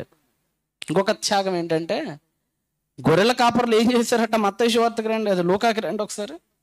లూకా సువార్త 2 చదువున్నాను. లూకా సువార్త 2వ అధ్యాయం 8 చదువురా. ఆ దేశములో కొందరు గొర్రెల కాపరులు పొలములో ఉండి రాత్రి వేళ తమ మందను కాచుకొని చుండగా. ఏం చేసేవాళ్ళట ఆ రోజుల్లో? రాత్రిపూట ఏ తోడేళ్ళు ఎత్తుకుపోతాయో, ఏ సింహాలు పులులు ఎత్తుకుపోతాయో అని కాపలాలు ఉంటారండి. రాత్రుల పూట కర్రలు పట్టుకొని కాపలాలు ఉంటారు అక్కడ. దేనికోసం ఆ కాపలా? ఆ గొర్రెల కోసం, తమ ఆస్తిపాస్తుల కోసం కాపలా ఉండేవాళ్ళట. కాపలాడు చుండగా కాచుకొని చుండగా 9 ప్రభు దూత వారి యొద్దకు వచ్చి నిలిచెను. ప్రభు మహిమను వారి చుట్టూ ప్రకాశించినందున వారు మిక్కిలి భయపడిరి. 10 అయితే ఆ దూత, భయపడొద్దు, ఇదిగో ప్రజలందరికీ కలుగబోవు ఆ మహా సంతోషకరమైన సువార్తమానము నేను మీకు తెలియజేయుచున్నాను. 11 దావీదు పట్టణమందు నేడు రక్షకుడు మీ కొరకు పుట్టి ఉన్నాడు, ఈయన ప్రభు అయిన క్రీస్తు. దానికి ఇదే మీ కానవాలు. ఒక శిశువును పొత్తి కడుపులతో చుట్టబడి ఒక తొట్టెలో పండుకొని ఉండుట మీరు చూచెదరని వారితో చెప్పగా. 13 వెంటనే పరలోక సైన్య సమూహము ఆ దూతతో కూడి ఉండి సర్వోన్నతమైన స్థలములోనికి దేవుని మహిమయు ఆయనకి ఇష్టులైన మనుషులు భూమి మీదకు సమాధానము కలుగునుగా కానీ ఆ దేవుని స్తోత్రము చేయుచుండిరి. 15 ఆ దూతలు తమ యుద్ధ నుండి పరలోకమునకు వెళ్ళిన తర్వాత గొర్రెల కాపరులు, జాగ్రత్తగా గొర్రెల కాపరులు జరిగిన ఈ కార్యమును ప్రభు మనకు తెలియజేస్తున్నందున మనం బెత్లెహేమునకు వెళ్ళి చూతుము రండని ఒకడితోనొకడు చెప్పుకొని త్వరగా వెళ్ళి. సంఘటన జెరూసలేం. ఈయన పుట్టింది అక్కడ ఎన్ని కిలోమీటర్లు? 7 కిలోమీటర్లు. 7 కిలోమీటర్ల పాటు త్వరగా వెళ్ళారట. దూత ప్రత్యక్షమైంది. ఆ దూత ప్రత్యక్షతను చూచి ఆ గొర్రెల కాపరులందరూ వెంటనే పరిగెత్తుకొని వెళ్ళారు. 6-7 కిలోమీటర్లు. పేటను వదిలేశారు, త్యాగం చేసేశారు. ఒక కాపరికి గొర్రెలు అంటే చాలా ప్రాణం, వాటిని ప్రాణంగా చూసుకుంటాడు. అలాంటి తన ఆస్తుల్ని, అలాంటి తమ గొర్రెల్ని, గొర్రెలు అంటే ఆ రోజు ఆస్తులతో సమానం అండి, సింపుల్. ఈ రోజుల్లో పొలాలు ఎట్లానో ఆ రోజుల్లో గొర్రెలు అలాగా పశు సంపద అంటారు. ఆ రోజుల్లో పశు సంపద అయిన తమ ఆస్తుల్ని తమ గొర్రెలను వదిలేశారు. మరి గొర్రెలను వదిలేస్తే తినవా? ఏమొచ్చి తినవా? తోడేలు వస్తాయి రావా? కాసుకూరు ఉంటాయి అక్కడ, ఎవడు కనపడడు అని లాక్కొని వెళ్ళిపోతాయి. మనకు దావీదు గారి సంఘటన తెలుసు కదా. ఓ రోజు గొర్రెలు కాసుకునేటప్పుడు ఓ పెద్ద తోడేలు వచ్చింది, దాంతో పోరాటం చేశాను, ఎలుగు వచ్చింది అంటాడు, సింహం వచ్చింది అంటాడు. ఆ రోజులో కామను గొర్రె దొరికినట్టు పట్టుకొని పారిపోతాయి. ఇప్పుడు కాపురులందరూ వేటిని వదిలేశారు? గొర్రెలను వదిలేసి వెళ్ళిపోయారు. అంటే ఇప్పుడు అక్కడ ఏం జరిగిద్ది అంటారు? ఏ తేడోలు వచ్చి తినిద్దో తెలియదు, ఏ పులి వచ్చి తినిద్దో తెలియదు. అంటే ఇప్పుడు వాటిని కూడా ఏం చేశారు? వాళ్ళు త్యాగం చేసేశారు. ఇక తూర్పు దేశపు జ్ఞానులు అయితే తమ ఇళ్లను వదిలేసి, తమ భార్యలను వదిలేసి, తమ పిల్లలను వదిలేసి 2 సంవత్సరాలు ప్రయాణాలు చేసి వాళ్ళేమో వాటిని త్యాగం చేసేశారు. ఎన్ని త్యాగాలు ముడిపడ్డాయో చూడండి, ఇక్కడ ఎన్ని త్యాగాలు కలుస్తున్నాయో చూడండి. ఈయనలో చివరికి క్రీస్తు ఈ లోకానికి వచ్చాడు. ఈయన ఏం చేశాడు చెప్పండి? ఈయనేమన్నా సుఖపడ్డా? ఈయనేమన్నా సుఖపడ్డా? వాళ్ళందరూ చేసిన త్యాగానికి 1000 రెట్లు త్యాగం చేశాడు. ఒక మాటలో చెప్పాలంటే తిండి తినటానికి కూడా టైం లేదు ఆయనకి. యోహాను సువార్త అండి, యోహాను సువార్త అంటే ఎంత త్యాగం! క్రిస్మస్ అంటే ఒక త్యాగం. యోహాను సువార్త, యోహాను కంటే కూడా మార్కు బాగుంటది. మార్కు సువార్త 3:20 చూడండి. మార్కు సువార్త 3:20 చూడండి. ఏమా? ఆయన ఇంటిలోనికి వచ్చినప్పుడు పాపం అప్పుడే అన్నం తిందామని వచ్చాడండి. ఆకలయ్యి స్వస్థతలు చేసి చేతుల్లో నెత్తి మీద పెట్టి జబ్బలని లాగేసి తిరిగి కాళ్ళు. ఈ రోజుల్లో మనలా ట్రైన్లు బస్సులు లేవు కదా, తిరుక్కుంటా పోవాలి పాపం. అప్పుడు ఆకలి మీద ఇంటికి వచ్చాడు ఆయన. ఆకలి మీద ఇంటికి వచ్చినప్పుడు జనులు మరలా గుంపు కూడి అలాగా అన్నం ముద్ద కలిపి నోట్లో పెట్టుకుందాం అనుకునే సమయానికి జనాలు వచ్చేసారండి చుట్టుపక్కలన. ఏం జరిగిందట? కనుక భోజనము చేయుటకైనను వారికి వీలు లేకపోయెను. ఏం లేదట ఆయనకి? కడుపు నిండా తినటానికి కూడా ఖాళీ లేదు ఆయనకి. 6వ అధ్యాయంలో కూడా చూడండి. ఈ సంఘటన 1-2 సార్లు కాదు, ఆయన భోజనాన్ని తినలేదన్న మాట ఎన్నోసార్లు మనకు బైబిల్లో ఉంటుంది. 6:31 తీయండి. మార్క్స్ వార్త 6:31 చూడండి. మార్క్స్ వార్త 6:31. అప్పుడు ఆయన, మీరు ఏకాంతముగా అరణ్య ప్రదేశములకు వచ్చి కొంచెము సేపు అలసట తీర్చుకున్నట్టు చెప్పాను. ఏలయనగా అనేకులు వచ్చి చూపవచ్చు నుండినందున భోజనము చేయుటకైనను వారికి అవకాశం లేదు. ఎన్నిసార్లు అండి ఇప్పటికిది? ఇంకా మరి యోహానులో చదవండి, మత్తయిలో చదవండి, వేరు సందర్భాల్లో భోజనం చేయటానికి ఆయనకు అవకాశం లేదట. అంటే మన కోసమైన పరలోక సింహాసనాన్ని కాదు, కనీసం 4 తిండి మెతుకులు తినే అవకాశాన్ని కూడా కోల్పోయాడు ఆయన. మనందరం నాకు తెలిసినంత వరకు తిండైనా ప్రశాంతంగా తినాలని కోరుకుంటాం, అవునా? ప్రశాంతంగా కూర్చొని చక్కగా నీరాన్ని దగ్గర పెట్టుకుని వంటలన్నీ పక్కన పెట్టేసుకొని మళ్ళీ పొద్దుగోలు లెగిసి వెళ్ళకుండా మధ్యలో అన్నం తినేటప్పుడు లెగిసి తేవైనామంటే ఎక్కడ లేని కోపం వచ్చింది భార్యకి. అన్ని దగ్గర పెట్టుకోవాలి, అక్కడే దగ్గర పెట్టుకొని ప్రశాంతంగా నీళ్ళు అన్నీ దగ్గర పెట్టుకొని చక్కగా తిని ప్రశాంతంగా మాట్లాడుకుంటా, సినిమాలు చూస్తా, సీరియళ్ళు చూస్తా, ప్రశాంతంగా తింటాం. మనం కడుపు నిండా తింటాం. ఆయనకు ఆ పరిస్థితి లేదు. 4 ముద్దలు నోట్లో పెట్టుకునేటప్పుడు ఎవడో ఒకడు వచ్చేవాడు, అయ్యా కుష్ఠరోగం వచ్చిందయ్యా, అక్కడే చేతులు కడుక్కొని వెళ్ళిపోయేవాడు. ముద్ద నోట్లో గొంతులోకి దిగేటప్పుడు ఇంకోటి ఎవడో వచ్చాడు, అయ్యా మా ఇంట్లో పలానా వాడు చచ్చిపోయాడయ్యా, పళ్ళెం పక్కన పెట్టి వెళ్ళిపోయేవాడు. తినటానికి కూడా టైం లేదు. భోజనాన్ని కూడా ఆయన ఏం చేశాడు? త్యాగం చేశాడు. ఇంకా దేన్ని త్యాగం చేశాడో చూడండి. ఇంకా యోహాను సువార్త 4:7 రండి. చివరికి తిరిగి ఆయనకి నీళ్లు తాగడానికి కూడా టైం లేదటండి సువార్తల ప్రకారంగా. 4:7 చదువున్నాను. సమరయ స్త్రీ ఒకతే నీళ్లు చేదుకున్నట్టు అక్కడికి రాగా యేసు నాకు దాహమునకిమ్మని ఆమెను అడిగాను. ఏమడిగాడు? దాహం. చివరికి సిలువ మీద కూడా ఆయన ఏమడుగుతాడు? నీళ్లు తాగటానికి కూడా లేదండి పాపం. ఆ భోజనం ఎలాగో లేదు పాపం ఆ కడుపుకి ఎలాగో భోజనం వల్ల నీళ్ళైనా తాగాలిగా, నీళ్లు కూడా దొరకట్లా. చివరికి మీకు తెలుసు ఇంకో మాట అంటాడు ఆయన, నక్కలకు బొరియలు ఉన్నాయి, ఆకాశ పక్షులకు గూళ్ళు ఉన్నాయి, మనుష్య కుమారుడు తలవాల్చుకున్నట్టుకు భోజనము త్యాగం, నీరు త్యాగం, గూడు త్యాగం. ఇంకోటి ఏం త్యాగమో చెప్పమంటారా? ఇంకా రండి యోహాను సువార్త మార్క్కి రండి, బాగుంటుంది. మార్క్ 4:37 తీయండి. మార్క్ 4:37 తీయండి. మార్క్ 4:37 తీయండి. 4:37 నాన్న. అప్పుడు పెద్ద తుఫాను రేగి ఆయన ఉన్న దోణి మీద అలలు కొట్టినందున దోణి నిండిపోయెను. ఆయన దోణి అమరమున తలగడ మీద ఏమెక్కాడటండి? దోణి ఎక్కాడటండి. దోణి అంటే తెలుసుగా, మీకు తెలియకుండా ఎట్లా ఉంటుంది? మీరు ఇక్కడెక్కడే మీకు సముద్రాలు. దోణి ఏమంటే దోణిలో స్థిరంగా ఉంటామా, అటు ఇటు ఊగుతూ ఉంటుంది చెప్పండి. అలలకి ఏమైద్ది? నిద్ర పట్టదు. ఆ లోపలంతా కప్పుడు అలవాటు అయిన వాళ్ళకి బాగానే ఉంటుంది, కానీ కొత్తగా ఎక్కిన వాడికి అయితే లోపల తిరుగుతూ ఉంటుంది. ఒకసారి మేము అండమాన్ ఐలాండ్స్కి వెళ్ళాం. అండమాన్ నికోబార్ టెర్రీ బ్లేర్ ఉంటుంది అక్కడ. అక్కడికి వెళ్తే మమ్మల్ని ఎక్కిచ్చారు. ఇక్కడ చెన్నై పుదుచ్చేరి దగ్గర ఎక్కిచ్చారు. ఏదో చిన్న దోణి ఏదో అక్కడ తమ్ముళ్ళు ఎక్కిచ్చారు. అది ఏమంటే ఎక్కామో అప్పుడే మబ్బట్టేసి అప్పుడే కురుస్తుందండి, వర్షం తీవ్రత పెరుగుతుంది. అసలు ఒకడైతేనండి పాపం అది ఊగుడికి నా పక్కన ఉన్నవాడితే పడిపోయాడు పాపం సముద్రంలో. అక్కడ అందరూ గజెత్తకాలు కాబట్టి గబక్కని వెళ్ళి మళ్ళీ ఆయన పైకి లేపి వాళ్ళు భయపడి ఉనికి చచ్చారు జనాలందరూ. అన్నా కూలిపోతుంది, కుప్ప కూలిపోతుంది. ఈ లోపల దేవుడి దేవాళ్ళు మళ్ళీ నిమ్మలించడం, అటు నుంచి మళ్ళీ ఒడ్డుకు రావటం చాలా కష్టం. బయట దిగంగానే అందరికి వాంతులు అయిపోయినాయి. అసలు అలాంటి పరిస్థితి. దోణి అలమరనట. ఆయన ఏం చేశారట? ఆయన పరిస్థితి ఏంటో చూడండి. అక్కడ తలగడ మీద తలవాల్చుకున్నటకు నిద్రించుచుండను. ఏమొస్తుందట అక్కడ? తుఫాన్ వస్తుంది. ఏమొస్తుంది అక్కడ? పెద్ద తుఫాన్ వస్తుంది, పెద్ద హరికేన్ వస్తుంది అక్కడికి. ఈయన ఏం చేస్తున్నాడు ఇక్కడ?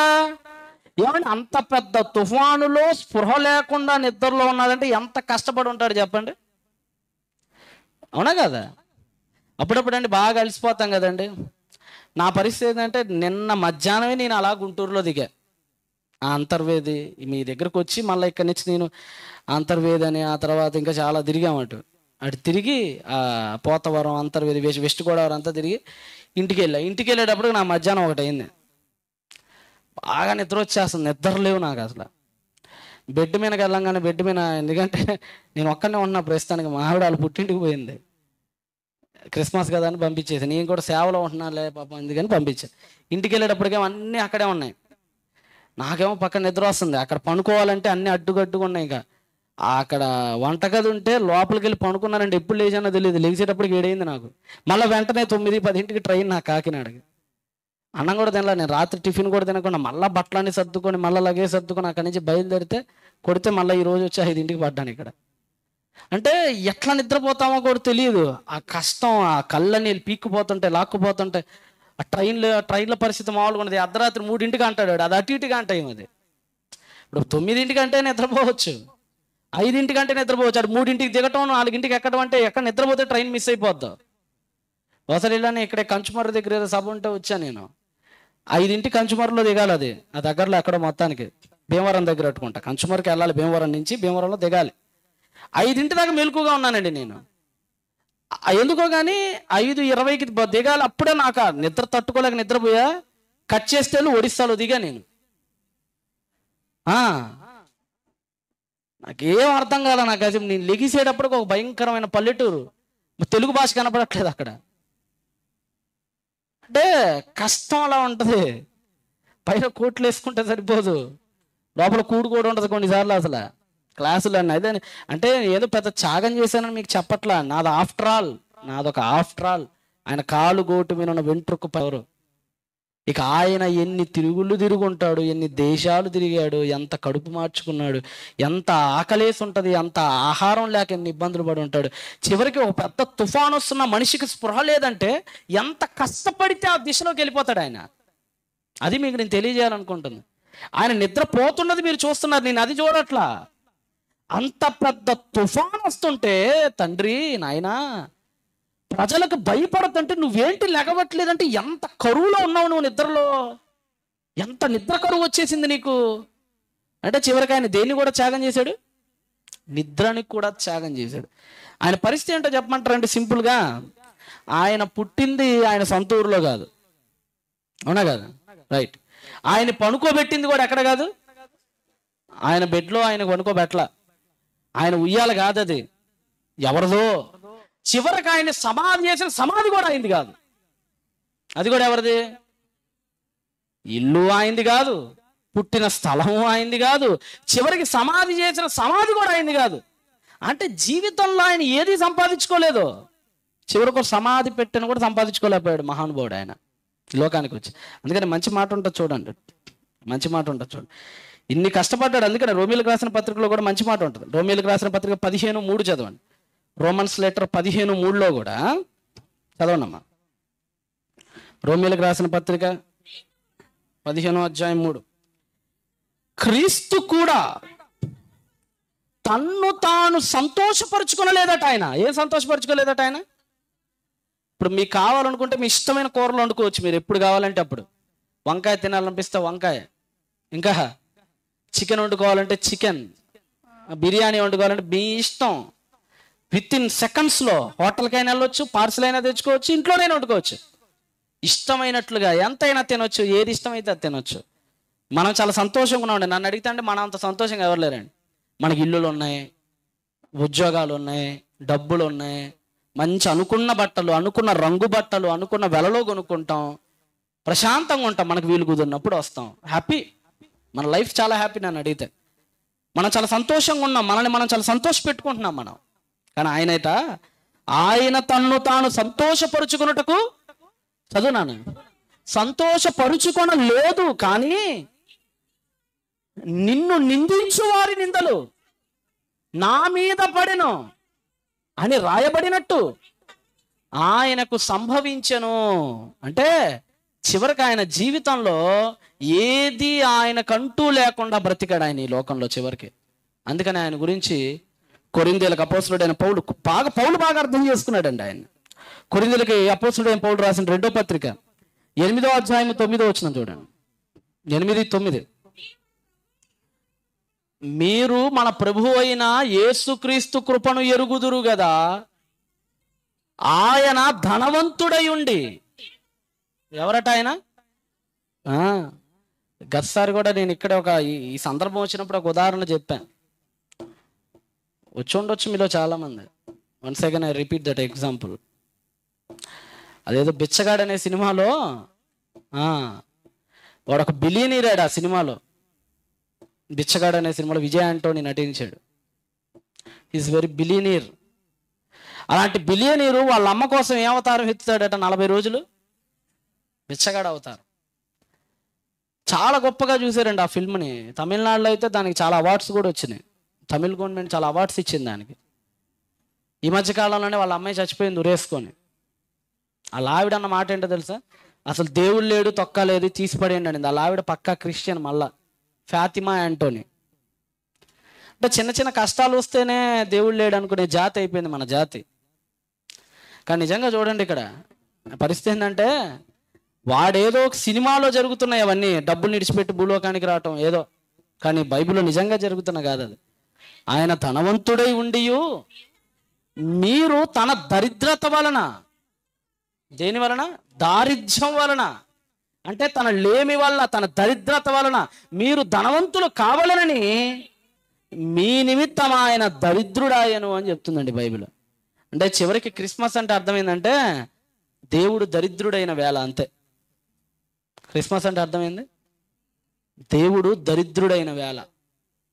క్రిస్మస్ అంటే పరలోకంలో ఉన్న పరమాత్ముడు పాపిష్టి మనుషుల కోసం పురుగులా చచ్చిపోయిన వేళ. క్రిస్మస్ అంటే ఒక త్యాగం.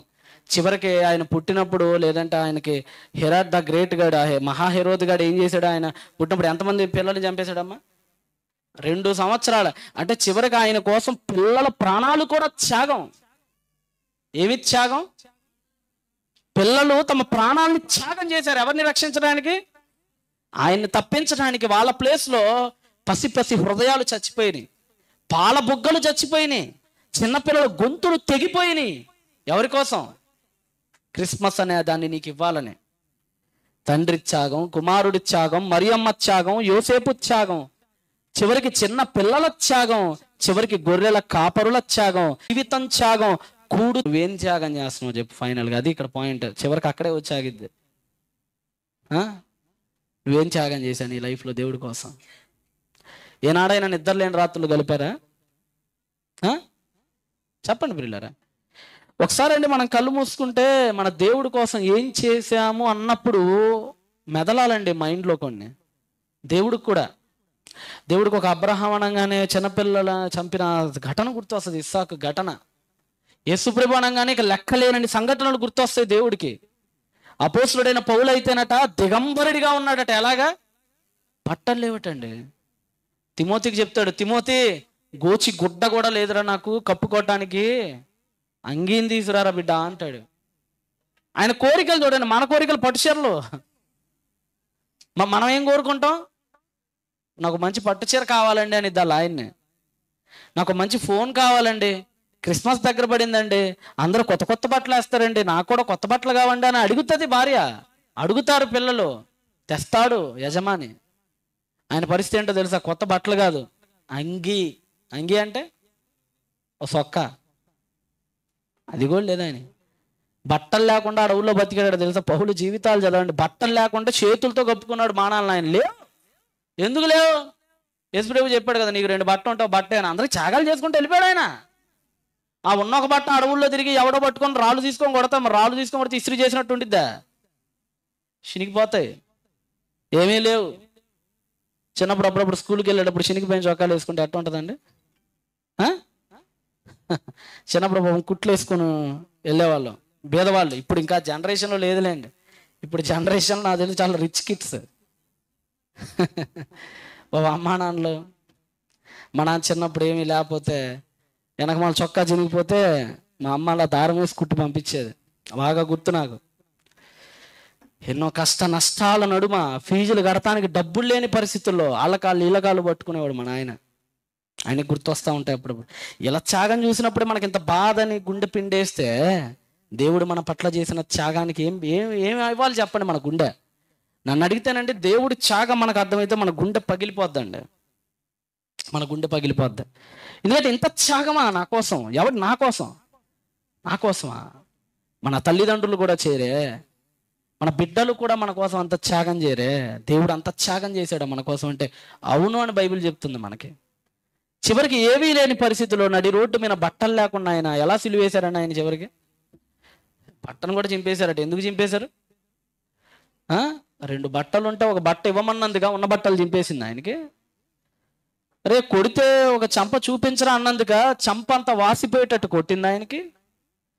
ఆకలితో ఉన్నవాడికి అన్నం పెట్టమని అన్నందుక దాహం వేసినప్పుడు చిరకిచ్చింది ఆయనకి. త్యాగం. క్రిస్మస్ అంటే సంబరాలు కాదండి. చాలామంది క్రిస్మస్ అంటే సంబరాలు, డ్యాన్సులు, ఆటల పోటీలు, క్రిస్మస్ తాత టోపీలు, ఇవి. That's not A Christmas. Christmas అంటే ఏడుపు. మన దేవుడు మన కోసం చేసిన త్యాగం గుర్తొచ్చినప్పుడు సంతోషం కాదు, ఏడుపు వస్తుంది జీవితానికి. ఇంత త్యాగం చేశాడా అని తలుచుకున్నప్పుడు ఒళ్ళు జలదరిస్తుంటది. మనం ఏడ్చి ఆయనలా బ్రతకటానికి మరింత సిద్ధపాటు అవుతూ ఉంటాం మనం. అందుకనే దేవుడు పుట్టినరోజు రాయించలా మనకు బైబిల్లో క్లియర్గా. ఎందుకంటే తెలుసు ఆయనకి. మోషే శవం కూడా ఎక్కడుందో చెప్పలే, ఎందుకంటే తెలుసు ఆయనకి. మందసం ఎక్కడుందో ఇంతవరకు చెప్పలే. ఆ రోజు నుంచి తెలుసు ఆయనకి, నువ్వు దొరికితే పండగ చేస్తావు తప్ప ఆలోచించవని. దేవుడు 10 ఆజ్ఞలు రాసినప్పుడు మోషే పగలగొడతాడు. దేవుడు మోషేనేమో అండవు. ఎందుకనలా? అరే నేను ఇంత కష్టపడి రాశాను కదరా మోషే, నీకు ఏంది ఇంత కోపం వస్తే పగలొట్టేస్తామని అనలా. దేవుడు సంతోషించి ఉంటాడు నాకు తెలుసు. ఎందుకంటే అది దొరికిందంటే వెళ్ళారు దండం పెట్టి దాన్ని రాయి దేవతం చేస్తారు వాళ్ళు. తెలుసు ఆయన. మీకు గుర్తుందా? నెహుష్ఠా అనే దేవతను చేశారు వాళ్ళు ఆ రోజు. ఆ సర్పాన్ని, ఇత్తడి సర్పాన్ని చేస్తాడు కదా కాట్లు వేసినప్పటి నుంచి. ఆ తర్వాత ఆ పాము ద్వారా దేవుడు మనల్ని రక్షించాడన్నది పక్కన పెట్టేసి ఆ పామే మనల్ని రక్షించిందని చెప్పి నాగపాము దేవత చేసి పొట్లో పాలు పోసారు వాళ్ళు ఆ రోజుల్లో. దేవుడికి తెలుసు. అందుకని ఈనాటికి మందసం ఎక్కడుందో ఎవరికి తెలియదు. అప్పుడెప్పుడు యోషియా టైంలో కనపడుతుంది మనకు చివరిసారి మందసం, ఆర్క్ ఆఫ్ ద కోవెనెంట్, అరుణ్ హషిట్ అంటారు దాన్ని. ఆ తర్వాత మనకి ఇంతవరకు కనపడలా. ఎవడో దొంగ మాటలు చెప్తాడు, ఆ కొండ కింద కనపడింది కలవరిలో ఆడేదో రక్తం బొట్లుగా, ఎన్న అబద్ధాలే. పిల్లనం నేటికి అది ఎక్కడుందో ఎవరికి తెలియదు. ఎందుకంటే కనపడిందంటే దానికి దైవత్వాన్ని ఆపాదిస్తారు. అందుకని ఆయన కనపడలే. అందుకనే పుట్టినరోజు కూడా రాయించలేదు ఆయన స్పెషల్గా ఈ గడియ ఈ నిమిషం అని. ఎందుకంటే ఆ రోజు వస్తే తట్టుకోలేము మిమ్మల్ని. మీరు ఆలోచించరు, పండగలు చేస్తారు. అందుకనేనండి క్రిస్మస్ అంటే ఒకటే ఆలోచించుకోండి. ఈరోజు మీరు ఇంటికి వెళ్ళి చక్కగా సినిమాలు చూస్తాం, కొత్త కొత్త సినిమాలు వేస్తారు కదా, నాకు తెలిసి మీరు అప్డేట్ చూస్తారు, నాకు తెలియదులేండి. నేను ఇంట్లో ఉంటే నాకు టీవీలో ఓపెన్ చేసేది అప్డేట్స్ చూసేది. క్రిస్మస్ అంటే నాకు తెలిసి ప్రతి పండుగ కొత్త కొత్త సినిమాలు వేస్తాడు, లేటెస్ట్ మూవీస్ వేస్తాడు. శుభ్రంగా మీరు కూడా నాకు తెలిసి పలావులు వండుకొని ఉంటారు ఈ పాటికి. ఇప్పుడు ఇంటికి వెళ్ళి తినాలి ఇప్పుడు రెడీగా, లేదంటే ఎక్కడైనా పెడతారేమో. మరి ఇక్కడ పెడతారా? వంట కార్యక్రమం తప్పింది దేవుడి దేవల్ల. అది కాదండి, ఇంటికి వెళ్ళి ఒకసారి ఆలోచించండి. దేవుడు మీకోసం చేసిన త్యాగాన్ని ఒకసారి ఆలోచించుకొని మేము నీ కోసం ఏం చేస్తున్నామని ఈ నెక్స్ట్ రోజు నుంచైనా సరే, ఇక 2024 రాబోతుంది నెక్స్ట్ వీక్లో. నెక్స్ట్ వీక్ కల్లా ఇక ఇయర్ అయిపోద్ది, ఇక మనకి గతించిపోయింది. ఇక చాలు, ఇక 2023 చాలు, ఇక మనం చేసిన పాపాలకు చాలు. కొత్తగా స్టార్ట్ చేద్దాం, నిజంగా స్టార్ట్ చేద్దాం. ప్రతి ఏడాది అనుకుంటాం కొత్తగా బతకాలి కొత్త సంవత్సరంలోని, కానీ జరగట్లేదు అది. కానీ ఈసారి అనుకోండి, నిజంగా మీరు దేవుడి కోసం బ్రతకండి, కష్టపడండి. అప్పుడు క్రిస్మస్ రోజు వచ్చిన త్యాగానికి ఒక విలువ ఉంటుంది. లేనప్పుడు నీ క్రిస్మస్కి ఎలాంటి విలువ లేదు. కళ్ళు మూసుకోండి, చిన్న ప్రార్థన చేసుకుందాం. పరిశుద్ధుడ, ప్రేమ నమ్మకం కలిగిన మా కన్న తండ్రి, క్రిస్మస్ అంటే సంబరాలు కాదు, క్రిస్మస్ అంటే ఆనంద డోలికలు కాదు, క్రిస్మస్ అంటే డీజే బాక్సుల్లో వచ్చే సౌండ్లు కాదు, మెర్రీ మెర్రీ క్రిస్మస్ అని ఎగరటం కాదు. క్రిస్మస్ అంటే మీ త్యాగం. క్రిస్మస్ అంటే మీ కుమారుని త్యాగం, పరిశుద్ధాత్మని త్యాగం, మరియమ్మ త్యాగం, యోసేపు త్యాగం, చిన్నపిల్లల వధ త్యాగం, గొర్రెల కాపురుల ఆస్తుల త్యాగం, తిండి త్యాగం, నీటి త్యాగం, నిద్ర త్యాగం, సమాధి త్యాగం, గూడు త్యాగం, సమస్తం త్యాగం, బట్టల త్యాగం. త్యాగం నాయన, త్యాగం. మేము ఈరోజు త్యాగాల్లో లేం, సంతోషాల్లో ఉన్నాం. కన్నీళ్ళలో లేం, హ్యాపీగా బతుకుతున్నాం. కన్నీళ్ళు వస్తాయి, మిమ్మల్ని ఆహ్వానిస్తే కష్టాలు వస్తాయి. ఆ కష్టాలు మాకు ఇంకా రాలేదంటే మీరు మాలో లేరు. ఆ సిమ్టమ్ మాకు కనపడట్లా, ఆ సైన్ మాకు కనపడట్లా. మీరు మా కోసం చేసిన ఈ సకల త్యాగాల్ని జ్ఞాపకం చేసుకొని మేము కూడా త్యాగం చేసి మా జీవితాన్ని మీకు ఇచ్చే గొప్ప ధన్యతను మా అందరికీ అనుగ్రహించి పొసిగి నసుగుడని యేసుప్రభు వారి పేరిట ప్రార్థనను అడిగి వేడుకొనిచున్నాడు మా కన్న తండ్రి. ఆమేన్. Thanks to all. అందరికీ సంతోషం, ధన్యవాదాలు.